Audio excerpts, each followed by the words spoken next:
your videographer from Two Hats Publishing. Welcome to the College of Complexes, being held at Barbeck's Restaurant at 8949 Garland Road, Dallas, Texas. Gently embracing the east side of White Rock Lake. When I entered, I was greeted like coming home to Grandma's house, warm and friendly. When visiting the Barbeck's Restaurant, tell them you want your reservations for the next College of Complex class.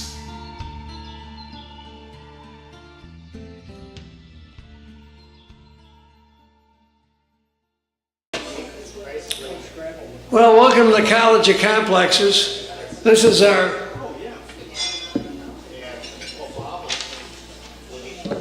245th meeting since we started in February of 2009. We put a speaker on every week, a different subject. We require our speakers to take a position on an issue, express a point of view. They have to be for or against something. We don't care what it is.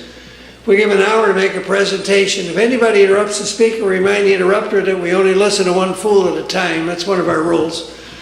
And then we have question and answers, not speeches. And then we have remarks, rebuttals. Everybody in this audience that wants to gets 5 minutes at the podium here to respond to what the speaker said for or against. And the speaker gets to comment and close the meeting. He gets the last word. That's how we do it. But before we introduce our speaker, now is the time for announcements. Anybody have any announcements? Any announcements? Nobody? Sue, she's not here? All right.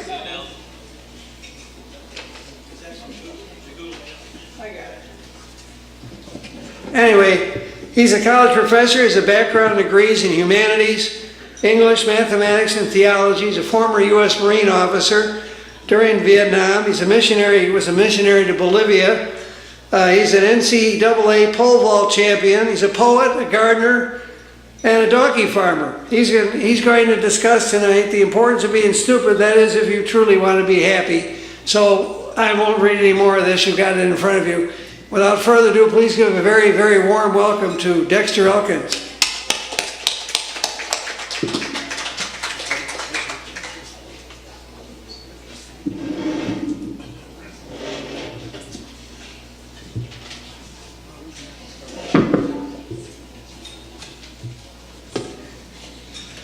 How y'all doing tonight? I had an idea tonight just a few minutes ago, and I think I wrote it down somewhere. And it is that maybe we should change up our format just slightly and wait until after the talk to determine whether your meals gets paid for, right? Because if it's a bad talk, you know, you have to pay for your own meal. It would add the incentive, you know, to do preparation work, perhaps. I don't know. So, I want to make a couple of preliminary comments. Here you go. I've got one. On the handout that you may or may not have,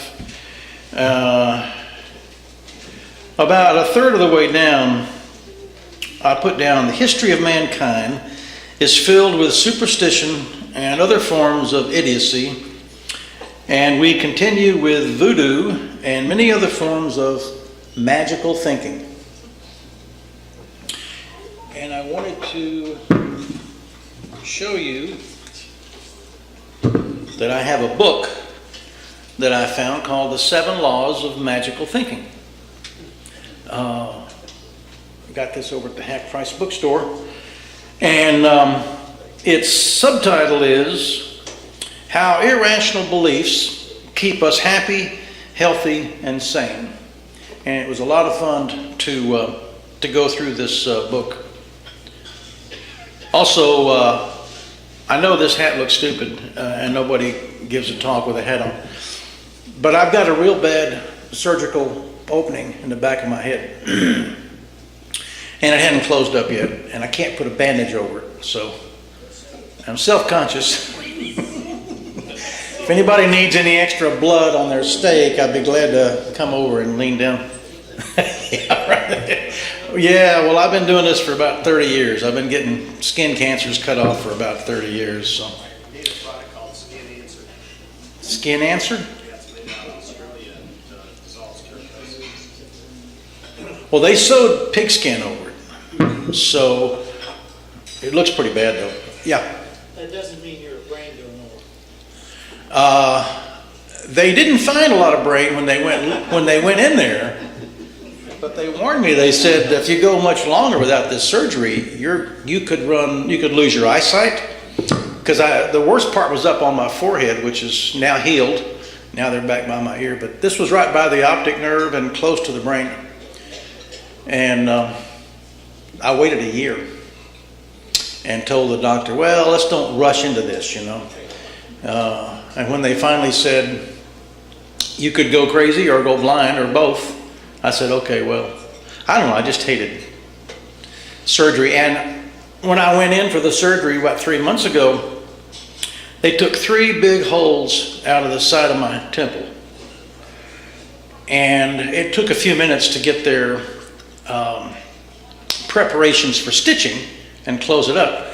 So in that few minutes when it was still open, I had the nurse take photographs with my camera.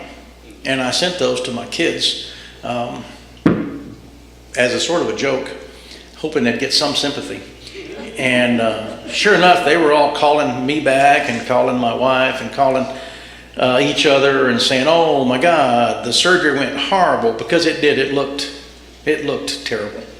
And when they called back, of course, I was getting stitched up, so I didn't answer the phone. But I got a big kick out of that, because they thought, oh my God, the surgery went horrible. Well, it looked like it, because I just, had these holes. It was the epidermis, the dermis, and into the 3rd layer. Well, they didn't know how deep they were going to have to go. No, it didn't get into the... Yeah, if it had been melanoma, that would have been worse.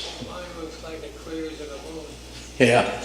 Well, I've got them all over my back and stuff like that from, being in the farm and running track and playing golf. But anyway, I wanted to mention that to you about the magical thinking. And then lastly, on this same paragraph that you've got, another 3 or 4 lines down, I made the comment, because people hate the freedom to think. We'd rather be zombies and fleshy robots and not wind up like these pioneers of thought who got poisoned or crucified or whatever happened to them. That phrase, people hate the freedom to think, I lifted from a book that was considered by some to be the greatest novel of the 19th century.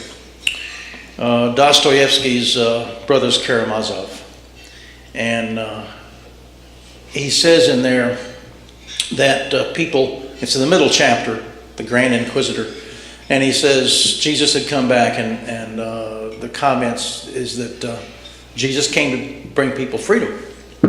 And people killed him again in the Middle Ages, early Renaissance, because they didn't want freedom. They preferred bread to freedom.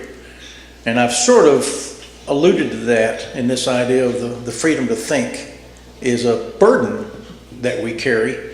And so a lot of what I'm going to talk about tonight is evidence for and examples of the avoidance of this great freedom we've been given, which is to think deeply, and we pretty much don't do that, and we avoid it, it seems like, as much as possible. So some of the examples I have, you can ask yourself whether you think they're valid or not.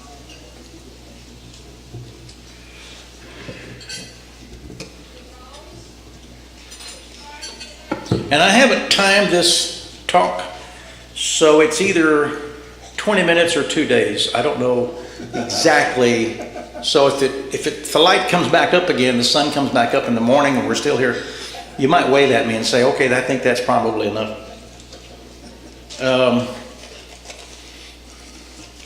A lot of the notes I made are on the backs of things, little pieces of paper. Here's an example of today's sports page. I started getting carried away writing stuff from the sports page. I don't know if y'all know Terry Bradshaw, the quarterback. Huh? Well, he's been on a lot of TV shows lately, and his daughter was married to the kicker for the Tennessee Titans, a guy named Baronis, who died in a car wreck a couple of days ago. And I was listening to Terry Bradshaw talk about his career and his family and so forth, and about how proud he was of his son-in-law, the kicker for the Titans, who went out and killed himself in a car wreck about, I guess, in the last week, I think it was. Y'all know what the legal limit for blood is? 0.8. In most states, I think it's 0.08. Sometimes, like our cowboy player, what's his name? Brent. Josh Brent, the guy that had the wreck and killed his friend and went to jail, and now he's back on the cowboy team. I think he had 0.16. He was twice the limit. Well, the toxology report came out on Baronis a couple days ago, and he had 0.22, almost 3 times the legal limit. I don't know how drunk you have to be 3 times over the legal limit, but that to me was a tragedy and a sadness, but it's an example of what I'm thinking of as stupidity. This skin cancer that I get and have constantly is because I never used suntan lotion or sunscreen lotion when I was growing up. Actually, they think that people need more sunlight to prevent that. Yeah, well, that's me. I still go out and get sun, and it causes more cancer because it's cumulative. So it started back when I was, young, and when I was a kid, there was no such thing as this sunscreen stuff that they wear now. We didn't have that. And my ancestry is, Irish farmers and very fair skin, and several over the years have died from skin cancer because they went out and plowed every day, and we didn't know about sunscreen. And even when I did learn about it and started getting skin cancers, I still was real bad about using that stuff. In fact, I wear these when I go play golf. I still wear these little hats, which protects me a little bit. But anyway, I was going to show you this newspaper, and I got so many notes on there that I really can't read it too well. So I'll just go and do my talk. Now, the first thing I wanted to mention was, do y'all ever get the little coffee news that comes out? I get that. I like to do the little Sudoku in there, and I like to read some of the jokes and stuff like that. But what I was doing today was looking at the horoscope, and I have never believed that there was any value at all to the horoscope. I always thought that because I studied in college. I was studying physics, and you as an astronomer or a physicist, you wouldn't put any credits into astrology, right? Because that was the first form of astronomy. And then after we got past that and started thinking of the stars with intelligence, we got rid of all of our voodoo stuff about astrology. But it's still here. I mean, people still use it. In fact, 6 months ago, I was having lunch with one of my best friends and one of my oldest friends. He was actually my minister when I was a kid. He was my youth minister, and we've spent now over 50 years playing golf together about once a week. And he's written books. He speaks and writes in Greek and Hebrew. He's an amazingly intelligent man. So we were having lunch about 6 months ago, and I asked him what it was like in his counseling, because he did a lot of rehab counseling for people that were injured. And he said, oh, it was real simple. I'd ask them when they were born, and then I'd open my drawer and I'd pull out the horoscope and I'd read the horoscope, and I would tell them, what the answer was to their problems. And he said, everybody's real happy. And of course, that deflated my notion of who Brian was, because this is like the most intelligent man I've ever known. And it bothered me that he... and then numbers, I think it's real strange how much significance we put into numbers, I'm not bored. I just can't go out after dark, and I thought the meeting started at 6. Oh, Appreciate your comments so far. okay.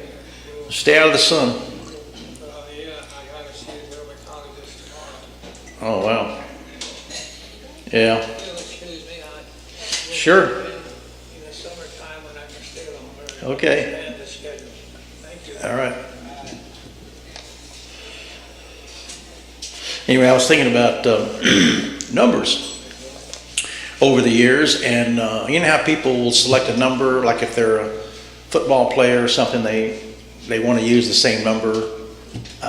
People have the lucky number 7, number 10. If you're a gambler, you don't want 11 or snake eyes. So anyway, there's people that have put a lot of significance in numbers. And in fact, the early Greeks imagined that 10 was a perfect number and that 7 was a perfect number. So they said, as a result of that there could only be 7 planets in the solar system. So when the 8th planet was discovered, they said, well, no, that can't be a real planet, because the perfect number 7 wouldn't fit with 8 planets. This is God created the solar system, the universe, and He wouldn't have messed up and made 8, which is a bad number. It had to be 7. Well, now of course we don't recognize Pluto as being a planet, so maybe it'll go back to being 7 again, someday. But where I began to first think about this whole topic of magical thinking and stupidity was about 5 years ago. I was grading some essays, and the student had written in her essay, on the second paragraph, we were talking about Katrina and the damage to New Orleans, and we had read the book written by a journalist, a guy named Rose, and it's called One Dead in Attic. If you know anything about the Katrina, it closed everything down in New Orleans. But this journalist for the Times-Picayune stayed on the job and went out and rescued dogs and people and stayed in New Orleans, even though the paper shut down and started being published out of Baton Rouge. And what the firemen and police and rescuers would do is they would get up they would float down the water to a house where there were people perched on top and try to rescue them. And if there were people inside the house, they would spray paint on the roof the conditions inside the house. So they would spray paint the title of this book, One Dead in Attic. It was for the helicopters or the boats coming by. They could tell what, if anything was dead inside or still alive and so forth. So we were writing an essay on this book and on Katrina, and this student in the second paragraph started out by saying, well, we all know that things happen in threes. And I read that and I thought, did I read that right? And I read it again, and she talked about 2 other things that had happened in New Orleans, preliminary to this Katrina. And she said, well, you could tell this was going to be the bad one because it was the third one, the third catastrophe in New Orleans, and everything happens in threes. So I got her paper, pretty smart student, not too many mistakes grammatically, but the attitude behind everything happens in 3 bothered me.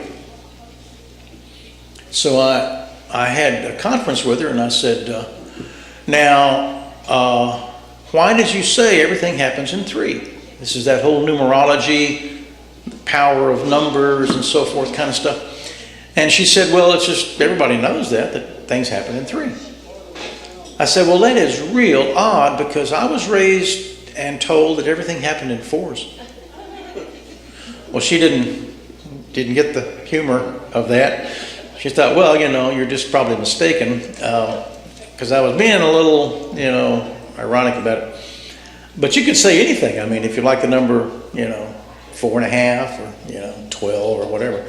And in fact, a lot of things have been written numerologically about the power of three and the power of four, the four corners of the earth, the Trinity in Christianity. So 3s and 4s have been big numbers.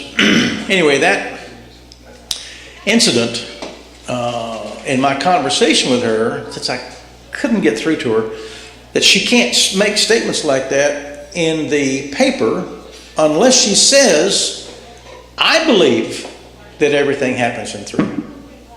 But when she included me, everybody knows that things happen in three, I had to disagree with her, and she didn't understand that. She said, well, no, I mean, if things happen in threes, then it's okay to say that for everybody. So I gave her a B, because I should have given her an F. But she was on her way to, this was over at Eastfield, and she was on her way to a religious school. She wanted to be a Baptist minister. She was headed down to Baptist College in Houston somewhere.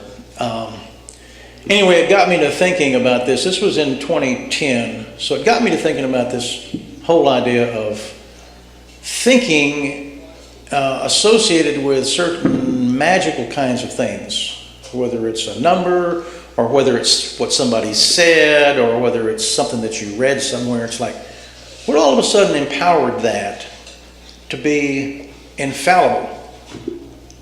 And I've got some comments to make about that in terms of infallibility. Like, where in the world do we get the idea that the Pope or the Hebrew Scriptures or the New Testament or the Quran or anything written, or the Declaration of Independence, the Constitution, the Communist Manifesto, capitalism's wealth of nations, what empowers these documents with infallibility? Is there any evidence that makes it obvious to everybody that there's infallibility in these documents?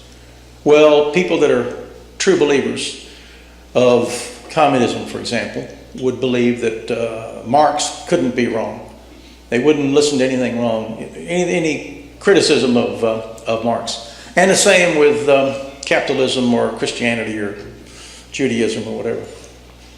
So that's one of the things that I wanted to talk a little bit about.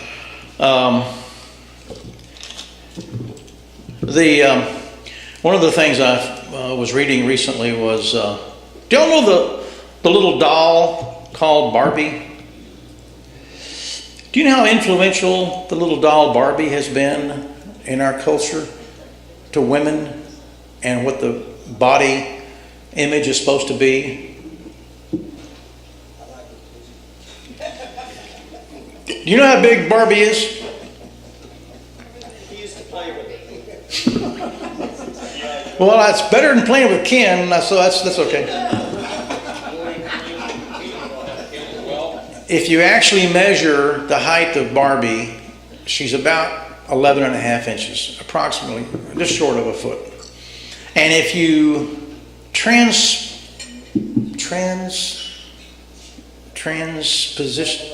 extrapolate from that to a normal sized woman, let's say 5'6", what would her measurements be based on the ideal of Barbie? 39 D cup, 21 waist, 33 hips.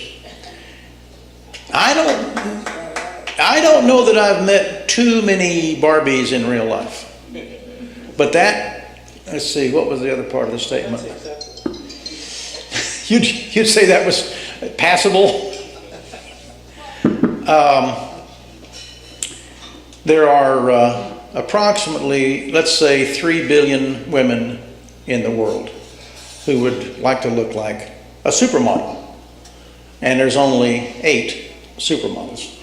So the chances of a little girl growing up thinking, oh, I have to look sort of like Barbie, are pretty slim. So to me, that's another example of a kind of a strange way of thinking. Like, and I know girls go through, what is it, bulimia and anorexia and some of these to try to get, to a smaller size dress or something. I forgot what the old dresses size used to be, but now girls want to be 0. Yeah, my daughter is a senior in college this year, and she's like 5'6", 110 pounds or something, and probably wears maybe a 4 or 5 or something like that. But the ideal, from what I read about anyway, is girls would like to be like a 2 or a 0. And guys, I've been playing golf all my life, and most guys I know would like to shoot a good score in golf. They'd like to, shoot in the 80s or the 70s and carry a 4 or 5 or 6 handicap, which is a measure of how close you are to par. And I've been playing all my life, and I can count on my hand the number of people that I played with that actually carried handicaps of 2, 3, or 4. But everybody has that as an ideal. It's kind of strange that our ideals are so unrealistic. Also, in terms of the size of people, I don't know what the size of people was in 1900, 100 years ago.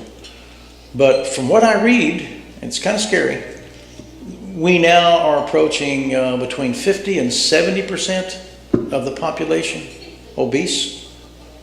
And by 2045, they say that 93% of the population will be obese.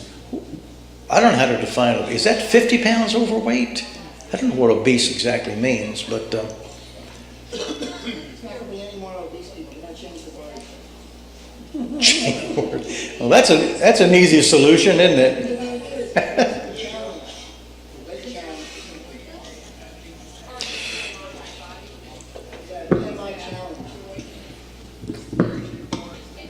Well, to get into some of the hardcore stuff of magical thinking, do y'all know what the 7 deadly sins are? Y'all have heard this expression, right? The 7 deadly sins?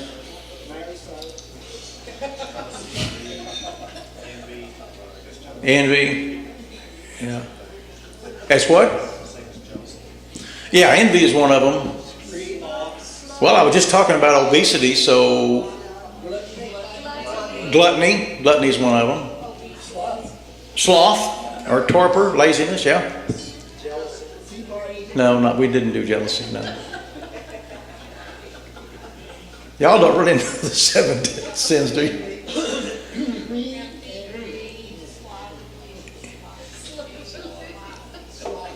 The number one sin, according to when it was invented back in the ancient Greek and early Christian community a couple thousand years ago, the idea of hubris or pride was the number one worst of the sins that we carry with us. Our original sin was pride, and that it's inescapable, basically. It's like this is a stain that we all carry, supposedly from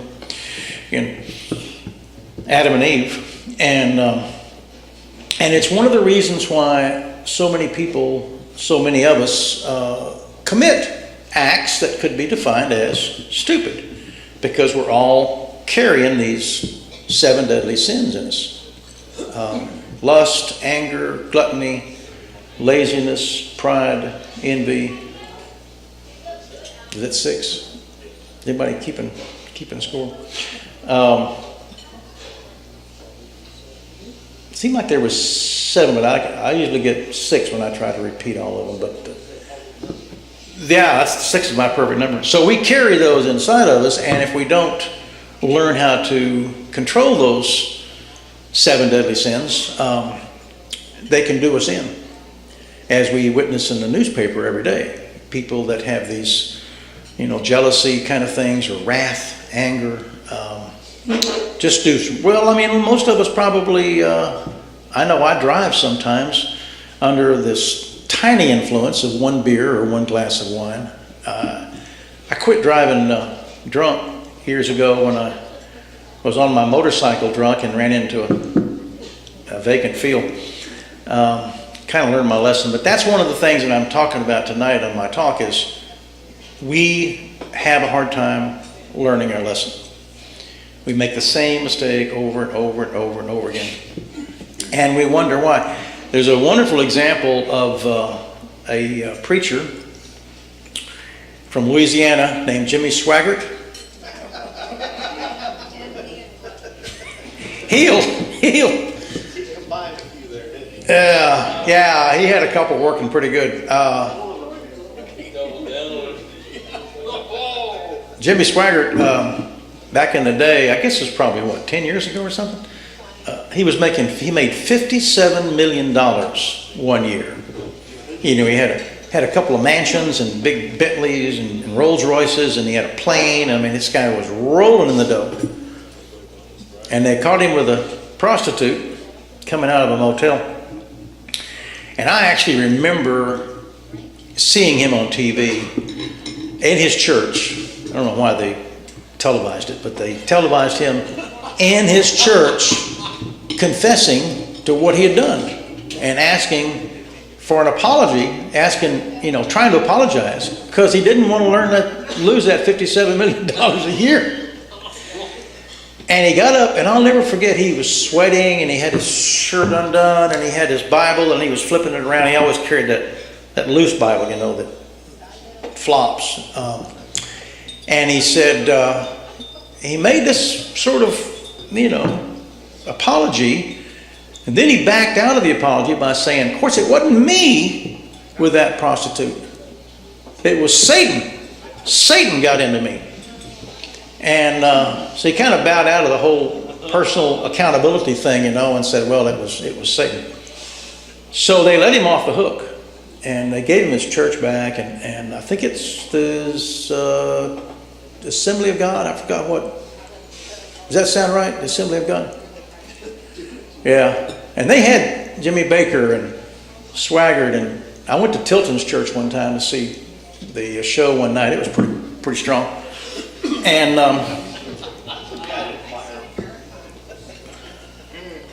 Tilton came out in his church up in Carrollton and had on a silk suit, a Rolex.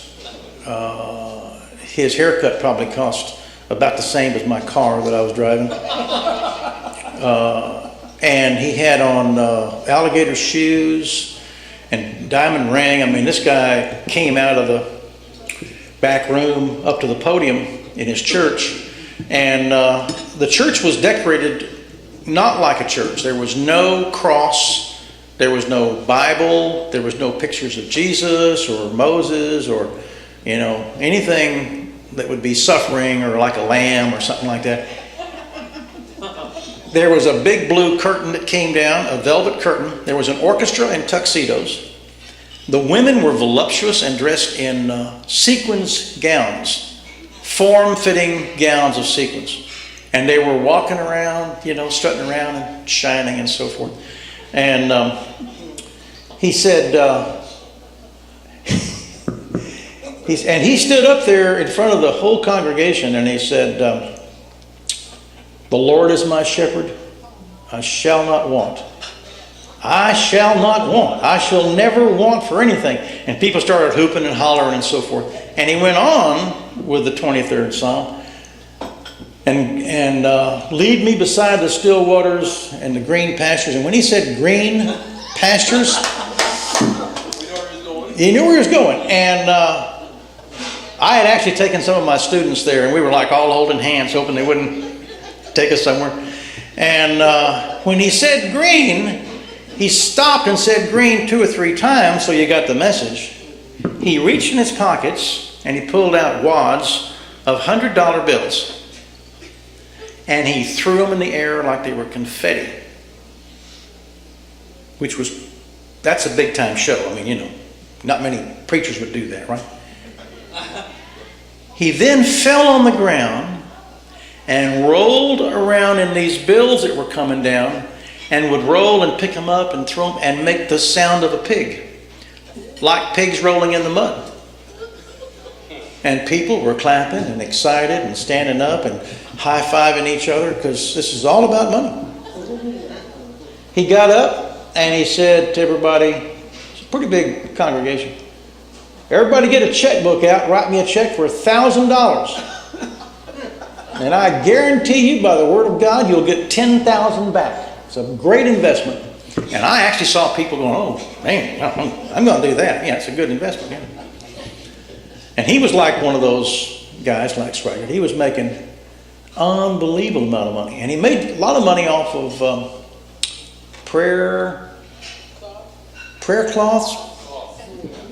Some little thing that you would send in money and he would send you one back and it blessed something.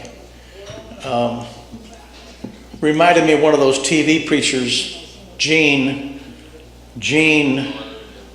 the guy that played saxophone, smoked a cigar.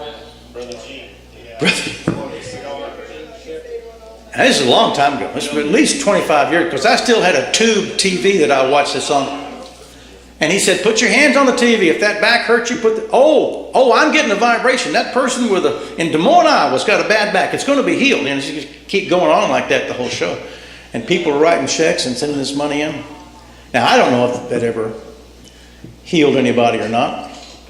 I enjoy watching Elmer Gantry, the movie, and Robert Duvall's movie, The Apostle, because he was a big fan of the evangelical preachers, and so every time he went and did a movie, he would do research, like in Tennessee or Kentucky or somewhere. He'd do research and go to tent revivals, pick up as much as he could about the Pentecostals and the evangelicals and so forth. You forgot that after they forgave Jimmy's fire, he went up and did. Oh, I was coming back to that. You ruined my story. Yeah, about 6 months later, they caught him. I think the first time was in Vegas, maybe, and the second time was in actually New Orleans. And do you remember what he did when they caught him the second time?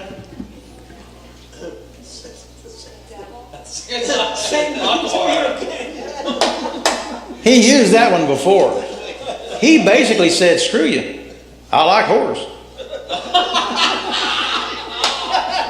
And that's the same thing that Governor Spitzer, is that his name, Elliot Spitzer, up in New Jersey or somewhere up there a couple of years ago? New York. And they, started questioning him because he was caught, in delate flagrante, what's that word? Flagrante delicto or whatever that word is. They caught him and he tried to get away with it and deny it, and finally he just broke down and said, yeah, I just love whores. So that became kind of the Jonathan Wiener joke of the day. Yeah. I thought about using that one tonight.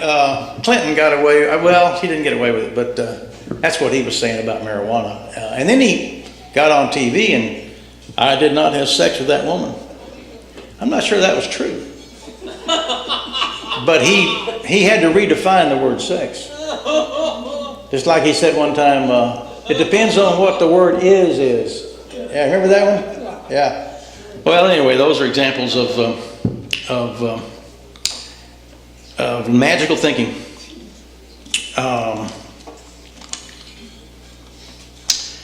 Well, let's see. Has there been any help along the way to deliver us from the evil of Satan and temptations? So here's what we have. Here's what's come along to help us out. We have the great epic poems like Homer's Iliad and Odyssey, Virgil's Aeneid, and Dante's great Divine Comedy. We have these enormously long and powerful epic poems from the secular world. And then we have the scriptures, the commandments, and the Beatitudes of Jesus in Matthew. Blessed are the poor in spirit, blessed are the peacemakers. And then we have some of the great prophets that have come along. Gandhi, Martin Luther King, Homer Simpson. You know, we've had these great people come along and warned us once again, you know, about don't fall into the trap of pride, gluttony, sloth, you know, lust, and so forth. And so one of the questions I ask on all this is, do we actually listen to these people? We study this in college, and that's kind of what my talk was based around, was if we have so much education, if we have so many books and so many great prophets and deep literature that we have access to, how come it doesn't affect us? My sister's a lawyer, and I was asking her one time years ago about something about justice, thinking, well, she's a lawyer, right? She must care about justice. And she said, you know, lawyers never talk about justice. We talk about how to win a case or what the evidence is, but we really don't care about justice because it's an abstraction. So all the stuff that we have from Plato, for example, in the Republic, who spends 200 or 300 pages talking about the soul and about justice, and this guy was not religious in the Judeo-Christian tradition. He was a follower of a mystery religion in Greece. But he thought that it was very important for everybody to recognize that they had a soul, and that you could actually ruin your soul or develop your soul. You could actually learn to practice virtue, or you could become unvirtuous. I don't know if you know or not, but Socrates eventually was put on trial by the Senate. And even though he was considered to be the wisest man in the world, he had enemies because he had made people think, made powerful people think. He used to stand on the street corner with his students. He's reputed to be the first college. All higher education from 500 BC uses as a model for higher education a teacher and a student asking each other questions called the Socratic dialogue. It goes back and forth, questions and answers and questions and answers. And he started that in Athens. There's a big rock in downtown Athens called the Agora, and he would stand there, and I think St. Paul actually preached from there at one time, and he would have his students around him, and then he'd see some politician or a general or a rich man walk by, and he'd say, oh, can we bother you for a minute? You're a wonderful warrior and a soldier and so forth. Could you say a few words about courage? And he was famous for letting the person talk until they made a fool of themselves, and he would begin to question what they said. Well, you're saying that courage is so-and-so? And he would make fools out of them in front of his students, and they'd all laugh at the general, and he would go away in a huff. And he would do this to powerful people for a long enough period of time that they finally got a lot of senators. There were 450 in the Senate, and they got enough of them to hate him because he had robbed them of their power. So they put him on trial, and some of the greatest dialogues you'll ever read are the Symposium, the Phaedo, the Crito. These are some he wrote, supposedly wrote. He never really wrote a word. It was kind of like Jesus. They wrote about him. Plato was his transcriber, but he wrote these books, or was author of these books, or the ideas in these books, and basically it was all about virtue and courage, and what he said in front of the Senate, and how he proved to them that they were wrong on their charges. They accused him of atheism and misleading the youth. And if you make students think, back in those days, you were misleading them, because they were supposed to just follow the tradition of whatever the Greek heritage was and pass down. You weren't supposed to make them be critical thinkers. That was 2,500 years ago. Now, I'm a teacher in the school system, and it's still that way. We still don't want students to do critical thinking. We don't want them to really question or think outside the box. So it hadn't changed much in that long time. And Socrates, the final vote came 230 against and 224, something like that. So he barely lost the election. And the deal was, back in ancient Greece, if you were charged with a crime, you were offered the opportunity to come up to the Senate and defend yourself. And you would have your say in court, and the Senate would have their say, and people would speak for you and people would speak against you. And after it was all over with, they would make a vote and see how it went. Either you were guilty or you were innocent. Well, by a few votes, he turned out to be guilty.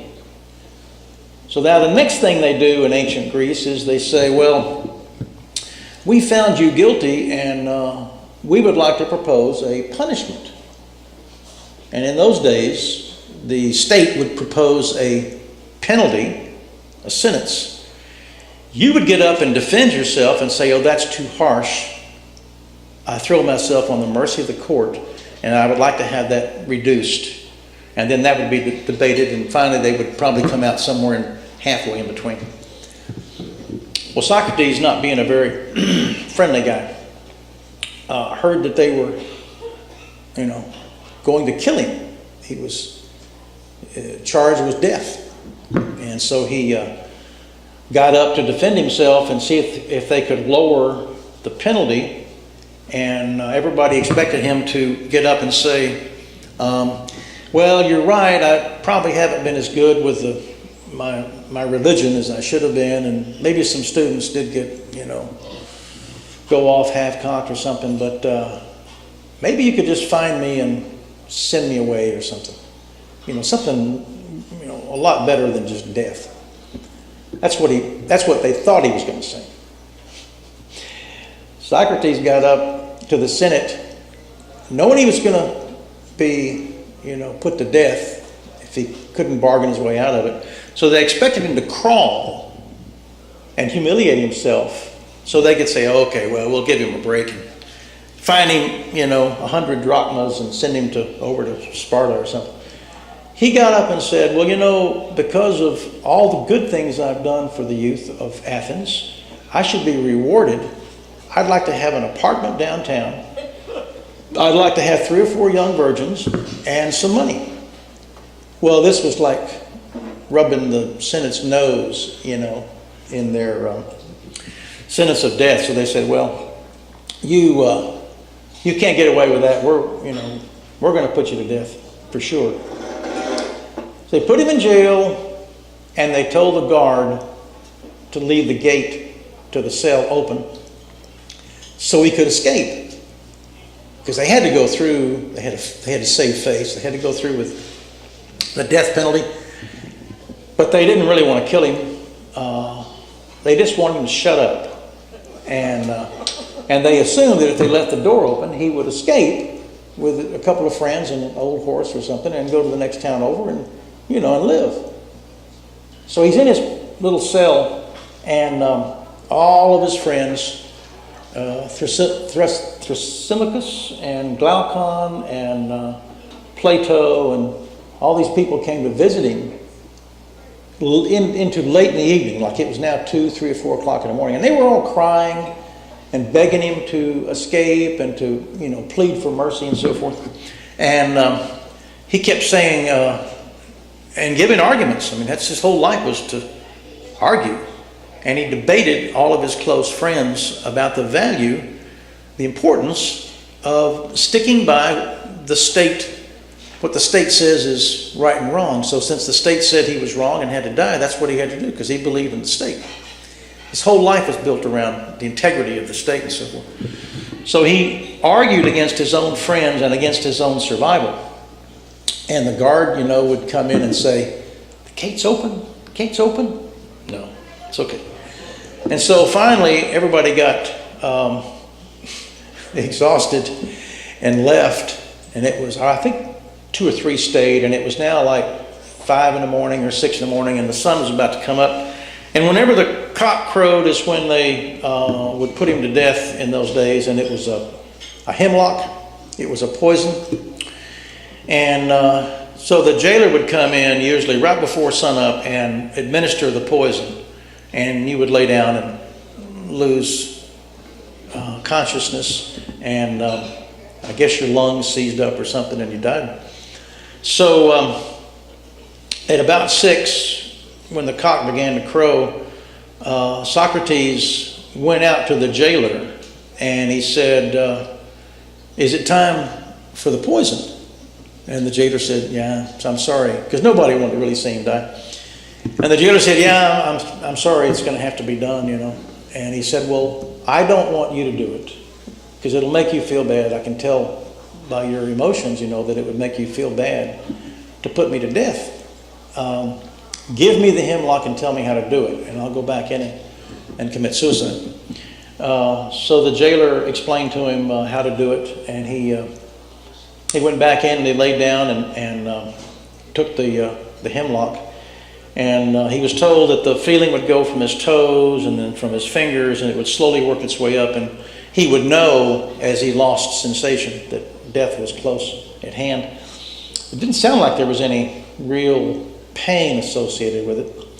I don't know why we can't do that with our, you know, thousands of years later, we're still trying to put people to death and, communicate people. Execute people. And they're screaming and they're catching on fire and their brains are blowing up, and they're, it's like horrible things you read in the paper about these executions. But apparently it's pretty simple back in those days. And so he took the poison, laid down, and after about 60 seconds, according to the dialogues anyway, he raised up, and everybody's like, wonder why he raised up. He said, I forgot I owed a chicken to Bob. Can somebody see to it that he gets a chicken? I never did pay him back for that chicken I owed him. And they laid back down and died. But the wisest man in the world was worried about paying his debts right before he died, get the chicken back to somebody. But this is an example of what I would consider to be right up there with the crucifixion of Jesus, maybe the most innocent man that ever lived.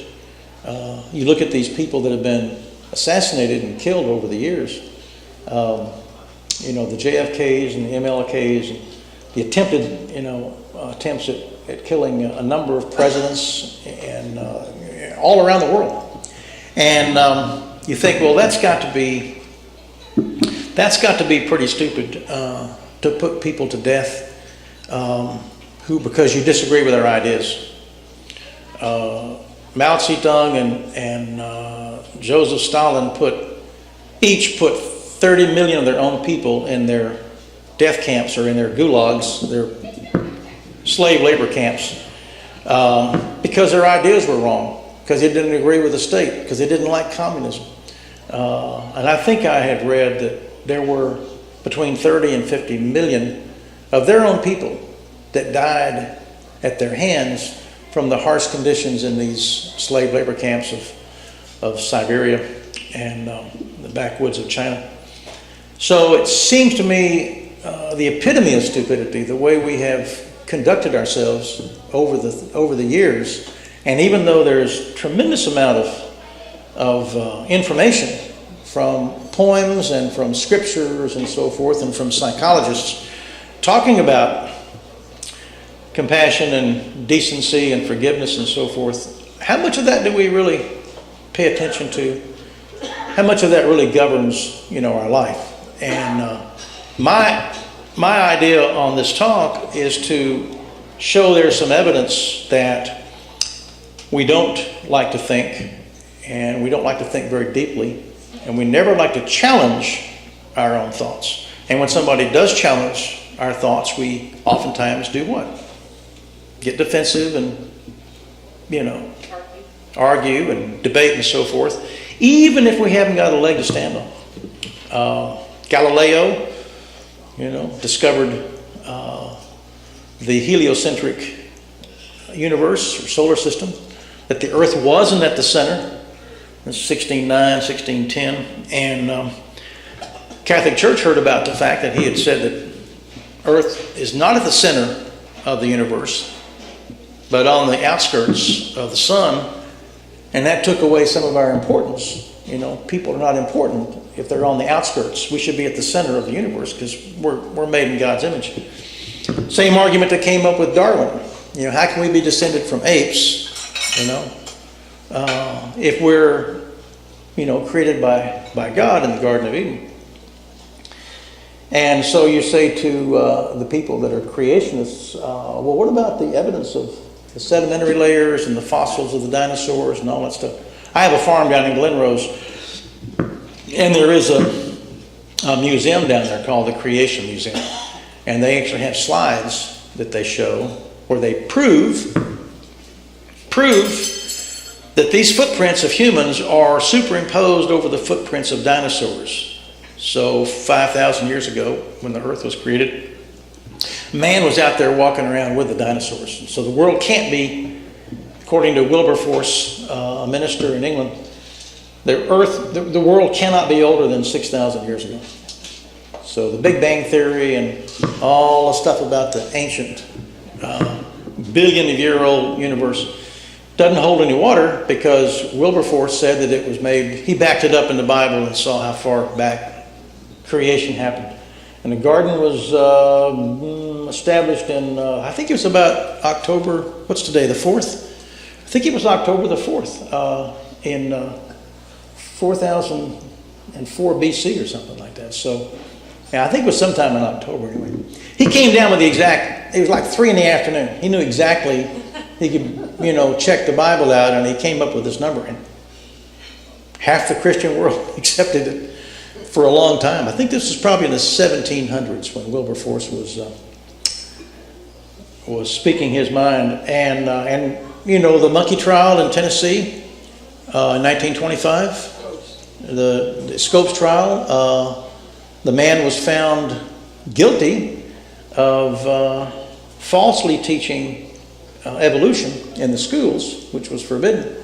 And so he lost that case, but he was only fined $1. And it made a lot of news, but it's been kind of a joke among people in education, supposedly, that with all of the evidence for evolution and nothing for creation except the Bible, education, schools, especially in biology, have to teach according to what the science is, not according to what the Bible says. So a couple of years ago, maybe 2-3 years ago, the Board of Education in Kansas, and I believe somewhere in Texas, I'd have been Plano, I don't know, said you have to teach creation along with evolution. It has to be part of the biology department. And I don't think that lasted very long because it was so ludicrous, and you couldn't find any people with degrees in biology who would teach that or believe that. I had something that I had written down about that example. I guess I could probably conclude with that. I don't know how long we've been going. How long have we been going? You got another 5 minutes, 10 minutes.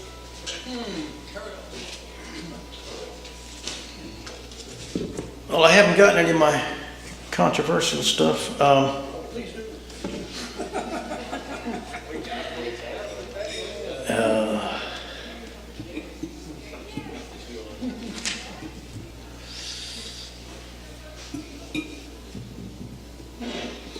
Well, the fool doth think he is wise, but the wise man knows himself to be a fool. Now, who said that? For a free cup of coffee, who made that statement? I don't have any coffee, I'm sorry, I made that up. Yeah, As You Like It, is that the name of the play? Act 5. The fool doth think he is wise, but the wise man knows himself to be a fool. And I don't know where Shakespeare got that from, but Socrates the guy I was talking about a while ago, is famous for saying, because I asked him sometime, well, you're the wisest man in the world. You must know everything. And he said, well, I only know one thing. I only know of my own ignorance. It was sort of a heartwarming commentary to make for those of us who have followed in his steps as educators, to realize that the wisest thing you can do is to not know anything, because we don't. The things we know are so piecemeal, and I think I read one time something that made sense to me. If you don't know any one thing completely, then you can't say you know everything. There's a way in which you're fooled to thinking you know something if you don't know every single thing about that. So I mentioned Galileo a while ago. Isaac Newton was in the same boat with Darwin and with Karl Marx and a number of people that have come along in the last 500 years, and they've been persecuted by the church or by the governments. Horrible bloodshed has been done as a result of people reacting to these statements. And that to me seems to be maybe the most stupid thing that goes on with us people, is that we're not content to just not learn and be wise, but then we turn to the people that have learned or do question and that are wise, and we kill them. Assassinate them, crucify them, poison them, do something to them. So I guess that to me is the epitome of stupidity. I had some examples of people like Hitler. Hitler was almost victorious in World War II. Sometime during 1943, he was just real close to defeating the Allied powers. And he made two critical mistakes. He pulled the project of making the atomic bomb because he realized that the scientists making the atomic bomb were all Jews, and he wanted them all dead. So he abandoned the atomic program. And then he opened up a second front against the Russians in the wintertime. If he had ever read Napoleon, or anybody that had tried to attack Russia in the wintertime, he would have known better. So as powerful a man as Hitler was, or almost became, he made some real stupid mistakes. And that thanks that he did, because we'd all be habla German right now. Sprechen Sie Deutschen? Yeah. So let's see if I had one more example to give you.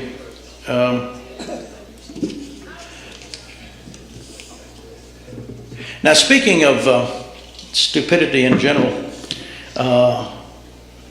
do y'all realize that minorities have been discriminated against? And women? Can you believe that? There's evidence that women have been discriminated against sometime in the past. Does that sound strange? I'm reading this book on interpretation of the Bible and so forth, and it was about the sort of stupid interpretations by people that are considered to be true believers, where blind faith is all they need. And I was going to read to you a little bit of this before I quit, because I think this is probably about as dramatic an indication of not just stupidity, but what's the other word? Hypocrisy. You know, saying you believe one thing and then acting another way. So now, what's the Christian faith supposed to be all about? The life and teachings of Jesus as a man of forgiveness and peace and so forth, right? Who refused to lift a hand against the enemy and accepted his crucifixion, and told his disciples to put their swords away.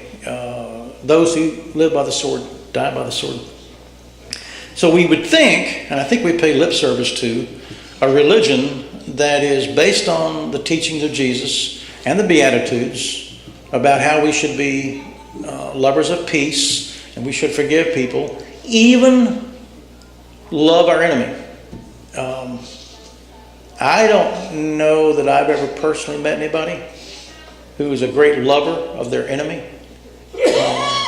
But that's a pretty radical statement. I don't know of any other religion that's ever had a leader that said, blessed are you when people revile you and persecute you. Be grateful, that you're being treated that way, and forgive them and turn the other cheek and love your enemy. So anyway, I was going to read to you this little paragraph that he's talking about here. As the law of God unfolded in the books of the Torah, Genesis, Exodus, the first 5 books of the Bible, I found myself more and more repelled. This is a bishop in the Anglican Church. Slavery was assumed in those days, and the master could beat his slave mercilessly. The slave is his money. This is from Exodus 21:21. The child who struck or cursed a parent shall be executed. Exodus 21:15. Anyone who sacrificed to a god other than Israel's God shall be destroyed. Menstruation was unclean. I don't know if y'all remember the name of Werner von Braun, the originator of the space program in this country. Werner von Braun. In 62, 3, 4, when the space program got started. He was interviewed one time about the new astronauts, and somebody asked him, it's the very beginning, of civil rights and the feminist movement and so forth. Somebody asked him about the chances of a woman becoming an astronaut. Now, he's a German guy, and was very strong about his opinions and so forth. And he said, well, no, we couldn't have a woman be an astronaut. Why would you even ask that? Well, because women should be treated the same way as men, the interviewer said. And he said, men don't have periods. We need an astronaut who is good the entire month. A woman takes a week to get ready for a period, a week to have her period, and a week to get through her period. She only has 1 month out of the month. She's any good. What did I say? 1 week. So he said, obviously we can't have women be astronauts. When the Catholic Church has been asked over the centuries why women can't be priests, did y'all know women can't be priests in the Catholic Church? Do you know why? What does a priest do on the altar in Mass? Nobody here is Catholic, apparently. There is he takes the bread and blesses it, and he takes the wine and blesses it. What happens when he blesses the bread and the wine? It's got a name. It's called transubstantiation. Yeah.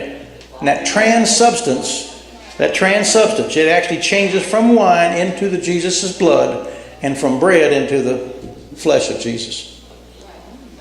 So the priest said a woman might have some menstrual fluid on her hands and it would contaminate the blood of Jesus. So we can't have women be priests. That was over 1,500 years ago, and it hadn't changed. We still don't have women priests. Anyway, menstruation was unclean, and whatever the menstruating woman touched was unclean. A man who had a wet dream shall be unclean until the evening, until he recovers from his wet dream. You could not be a priest if you were blind or lame or were mutilated or had a hole in your head from skin cancer. Any kind of itching disease or scabbed or crushed testicles. Couldn't be a priest with those conditions. If you blaspheme God, you shall be executed. This sounds sort of like the terrorists that you read about, right? Yeah, it says in here, these are all from Leviticus and Exodus and Deuteronomy and so forth. But doesn't this sound like what we think of in terms of the Muslim terrorists? They're going to behead people because they're infidels, because they don't believe in the Quran or in Muhammad, or because they've said something. Salman Rushdie, the author, wrote the satanic verses, and they thought he had blasphemed Allah. And so the Khomeini put a $1 million contract on his head 15 years ago, I guess it was. And he went into hiding in London for, I think, about a year. He's out now writing books again and so forth, and I don't know if the contract's still viable or not. But here's this famous quote, which I don't think is true in the Christian faith, but it was true in the Hebrew faith. When a man causes disfigurement to his neighbor, it shall be done to him. Fracture for fracture, eye for an eye, tooth for tooth. If a spirit of jealousy, this is the one that's kind of, I think, happens. You hear about these professional football players who beat up their wives and so forth and drag them out of elevators and so forth. Sometimes they admit that they were jealous because she looked at some other man. In a spirit of jealousy came upon a man, he could order his wife to undergo an ordeal, either by fire. If she could survive the fire, then she could be innocent. She could drink poison, and if she survived the poison, she would be considered innocent. She could be dunked in the water and drowned, and if she could be brought up and recover, then she was innocent. One shudders to think of the mentally unbalanced males who put their wives to death wrongly under this male-inspired law that was said to be the Word of God. I mean, if you had that kind of power over your black slave or over your wife or over your kids, we like to think that we're sort of past that until we read today's newspaper. Okay, I'm going to... Sorry, I got to say one more thing. I don't know how y'all feel about the environmental movement or the environment or global warming or all that stuff. Has anybody got any feelings about what we're doing to the planet, the pollution and so forth?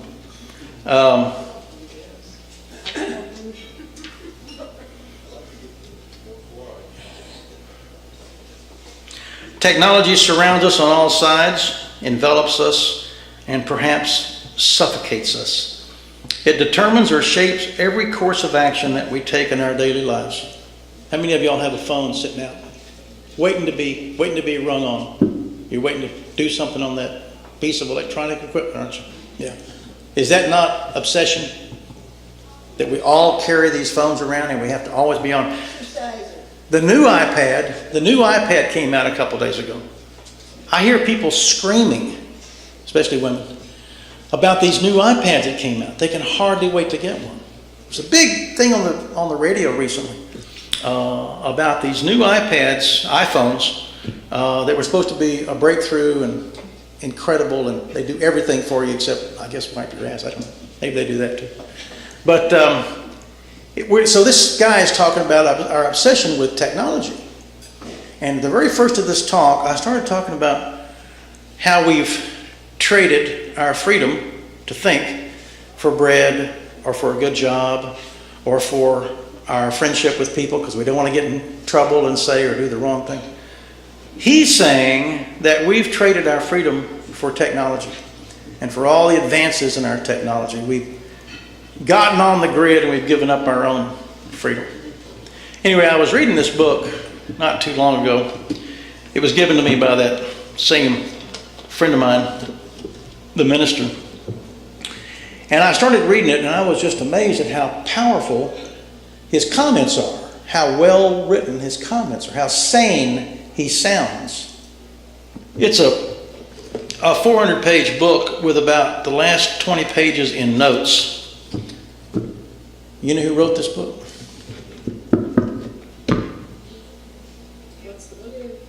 Oh, it's called The Technological Slavery is the name of it. It's the most powerful book I think I've ever seen about our obsession, our enslavement to technology of all types.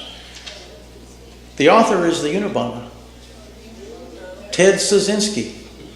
He's up in Florence, Colorado, serving a life sentence for killing 3 and injuring 20 people. His brother turned him in about 10 years ago. He had a little cabin up in Montana. And So in prison for the last 10 years, he hadn't had a whole lot to do. And he's been writing his major work on, because that's what he was doing with these bombs. He was trying to hurt people that were furthering our technology. So he would send them off to professors at schools and so forth, and they would blow their hand off or blind them or something. Because he was a warrior against technology, because he didn't want to see us all enslaved to it. So you'd think he's crazy, right? And then you read this son of a gun, and it's like, if he's crazy, I wish I could write that well and be crazy. I'm crazy and don't write that well at all. So I don't know how he got away with it, but he had all this free time in the prison, and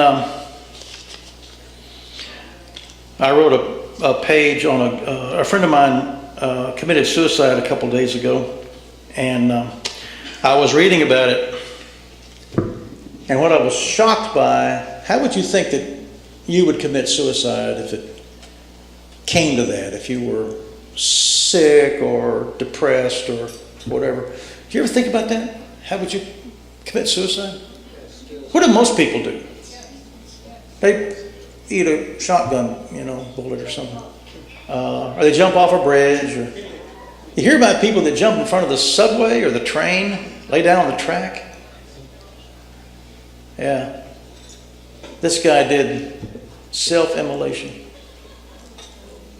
Sprinkled himself with lighter fluid and set himself on fire. He was protesting social injustice, like the monks and the Buddhist monks did back in Vietnam. Back in the... Yeah. Mm-hmm. Yeah, I went through school with him years ago. That was two months ago. This happened, Very recently. yeah, very recently. I think in the last month or so, yeah. Yeah, I saw it in the obituary of our Perkins newsletter. Yeah. You have to realize there's a very logical reason for doing that.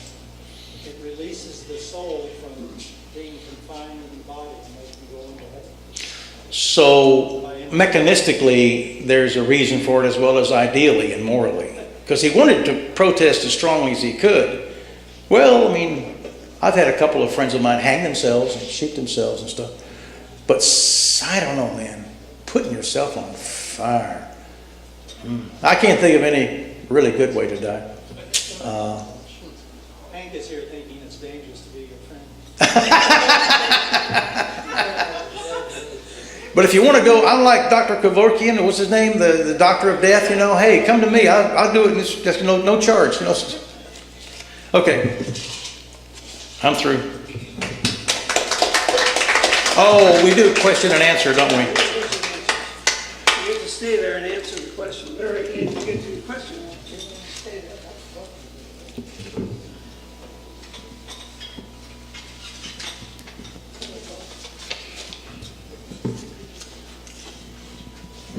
Hello, Dexter.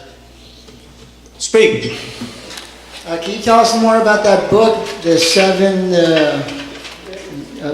just the magic thinking book, how it makes you, more happy? Can you tell us more about that book? Yeah.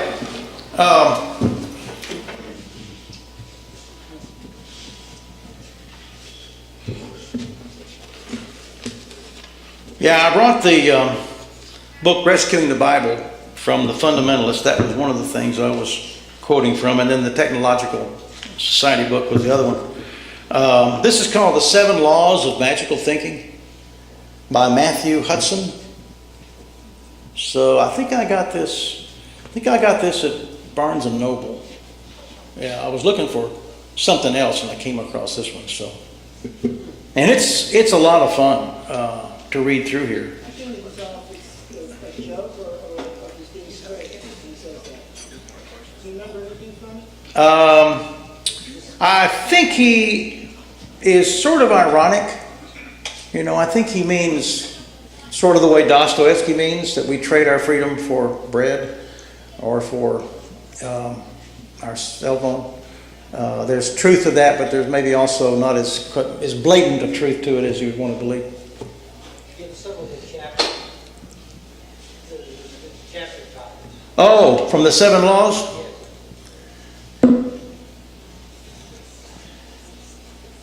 Or the 7 laws. You ever heard of cooties? Cooties?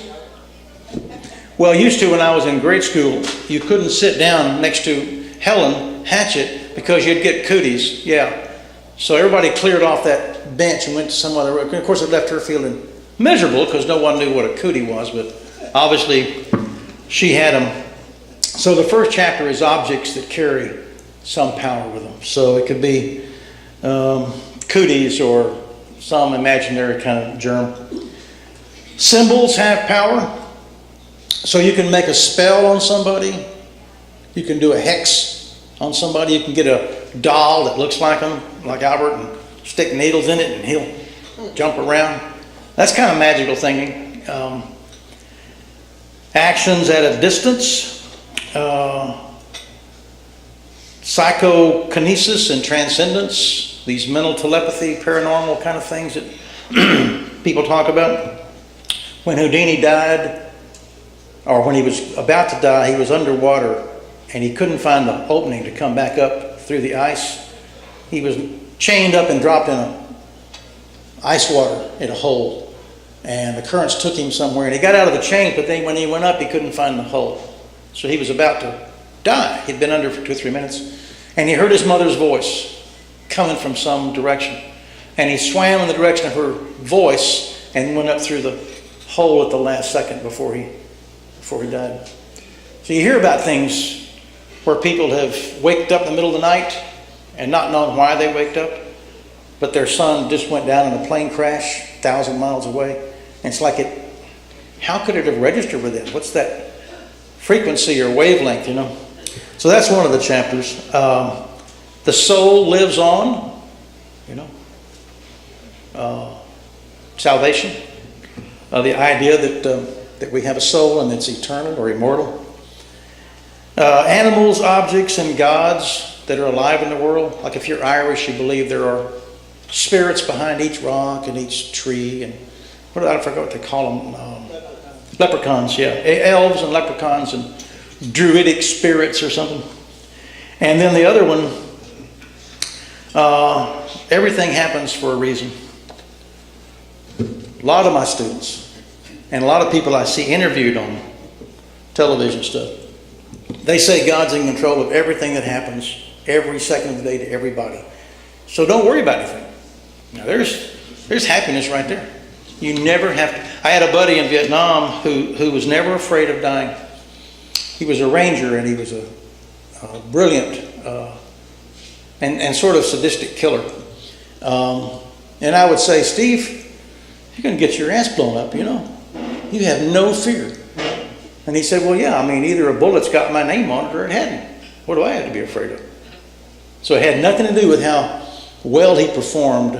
It was all whether he was predetermined to die or not. And a lot of people believe that. I thought that was always strange to hear him talk that way. But boy, talk about a guy who was happy killing people. Because he never worried about the consequences. Nothing would happen except what had already been planned by God. We're out of time, sorry.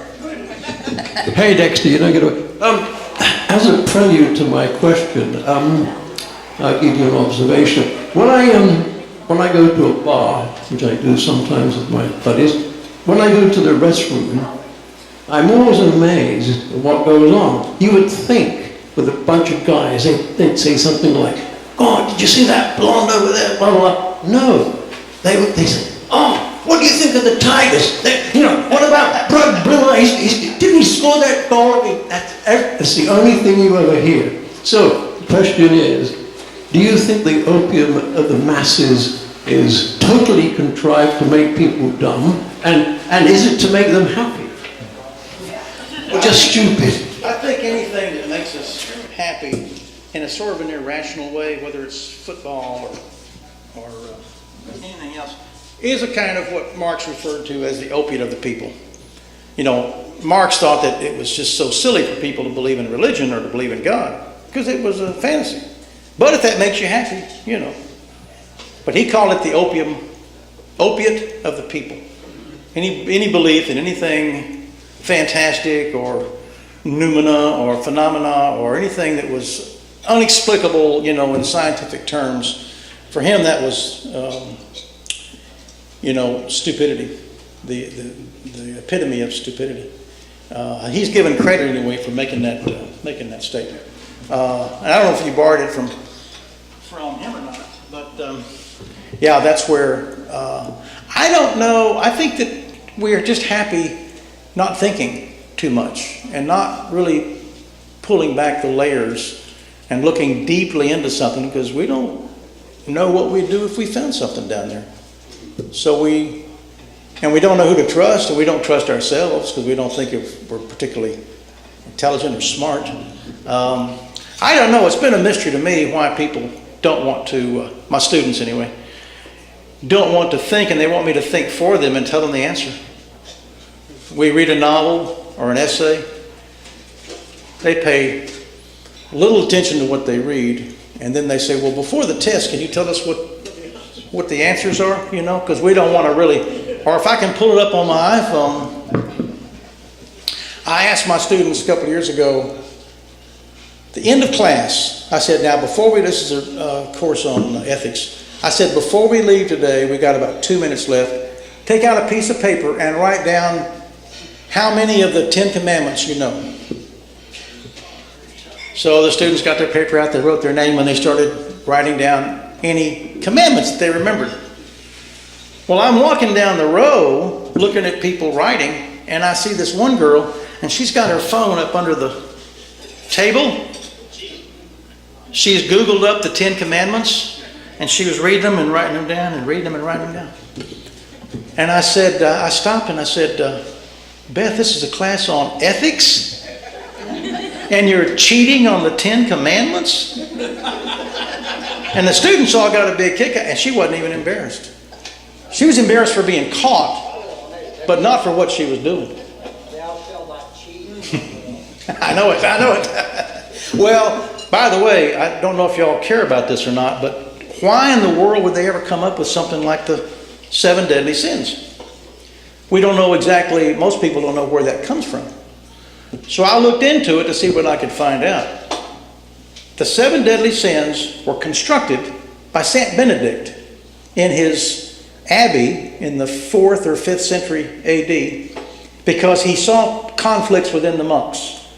They'd given up their normal life and they were working and praying, and he saw that there were still some of them that had pride, some that were lazy, some that ate too much at dinner.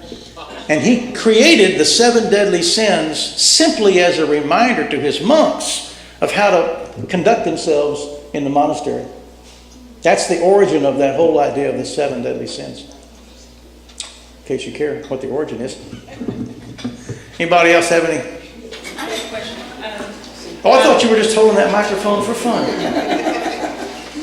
I'm new, so I hope I know the rules of the game. I should preface it by saying I'm a tree hugger. Oh, yeah. Is that what your shirt says on there? Hug a tree for Jesus? The scientists that are studying climate change are having the same sort of dilemma that you were talking about in convincing people, especially people in power, that they should be concerned about what's going on. And they're asking themselves why, in this day and age, we know so much and that we're doing so little. Yeah, there were a lot of, a similar example that I was thinking of with slavery in the Old South, because we had actually written in our Constitution that all men are created equal. We didn't define what we meant by men, but it didn't include blacks, didn't include minorities, didn't include Jews or women. But it was stated, all men are created equal.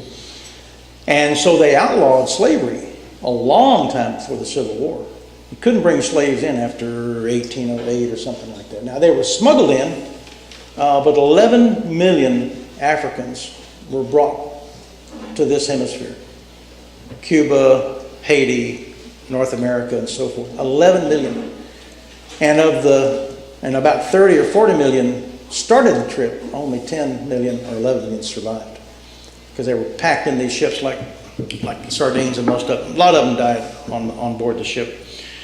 But the ministers, the Baptist and Methodist ministers in the South, looked up the curse of Ham in the Old Testament, in Genesis, and the people of the burned race were considered to be descendants of Ham, who was cursed, and that means they don't have a soul, so we can do whatever we want to with them. They're simply like donkeys or dogs, or like beasts of burden.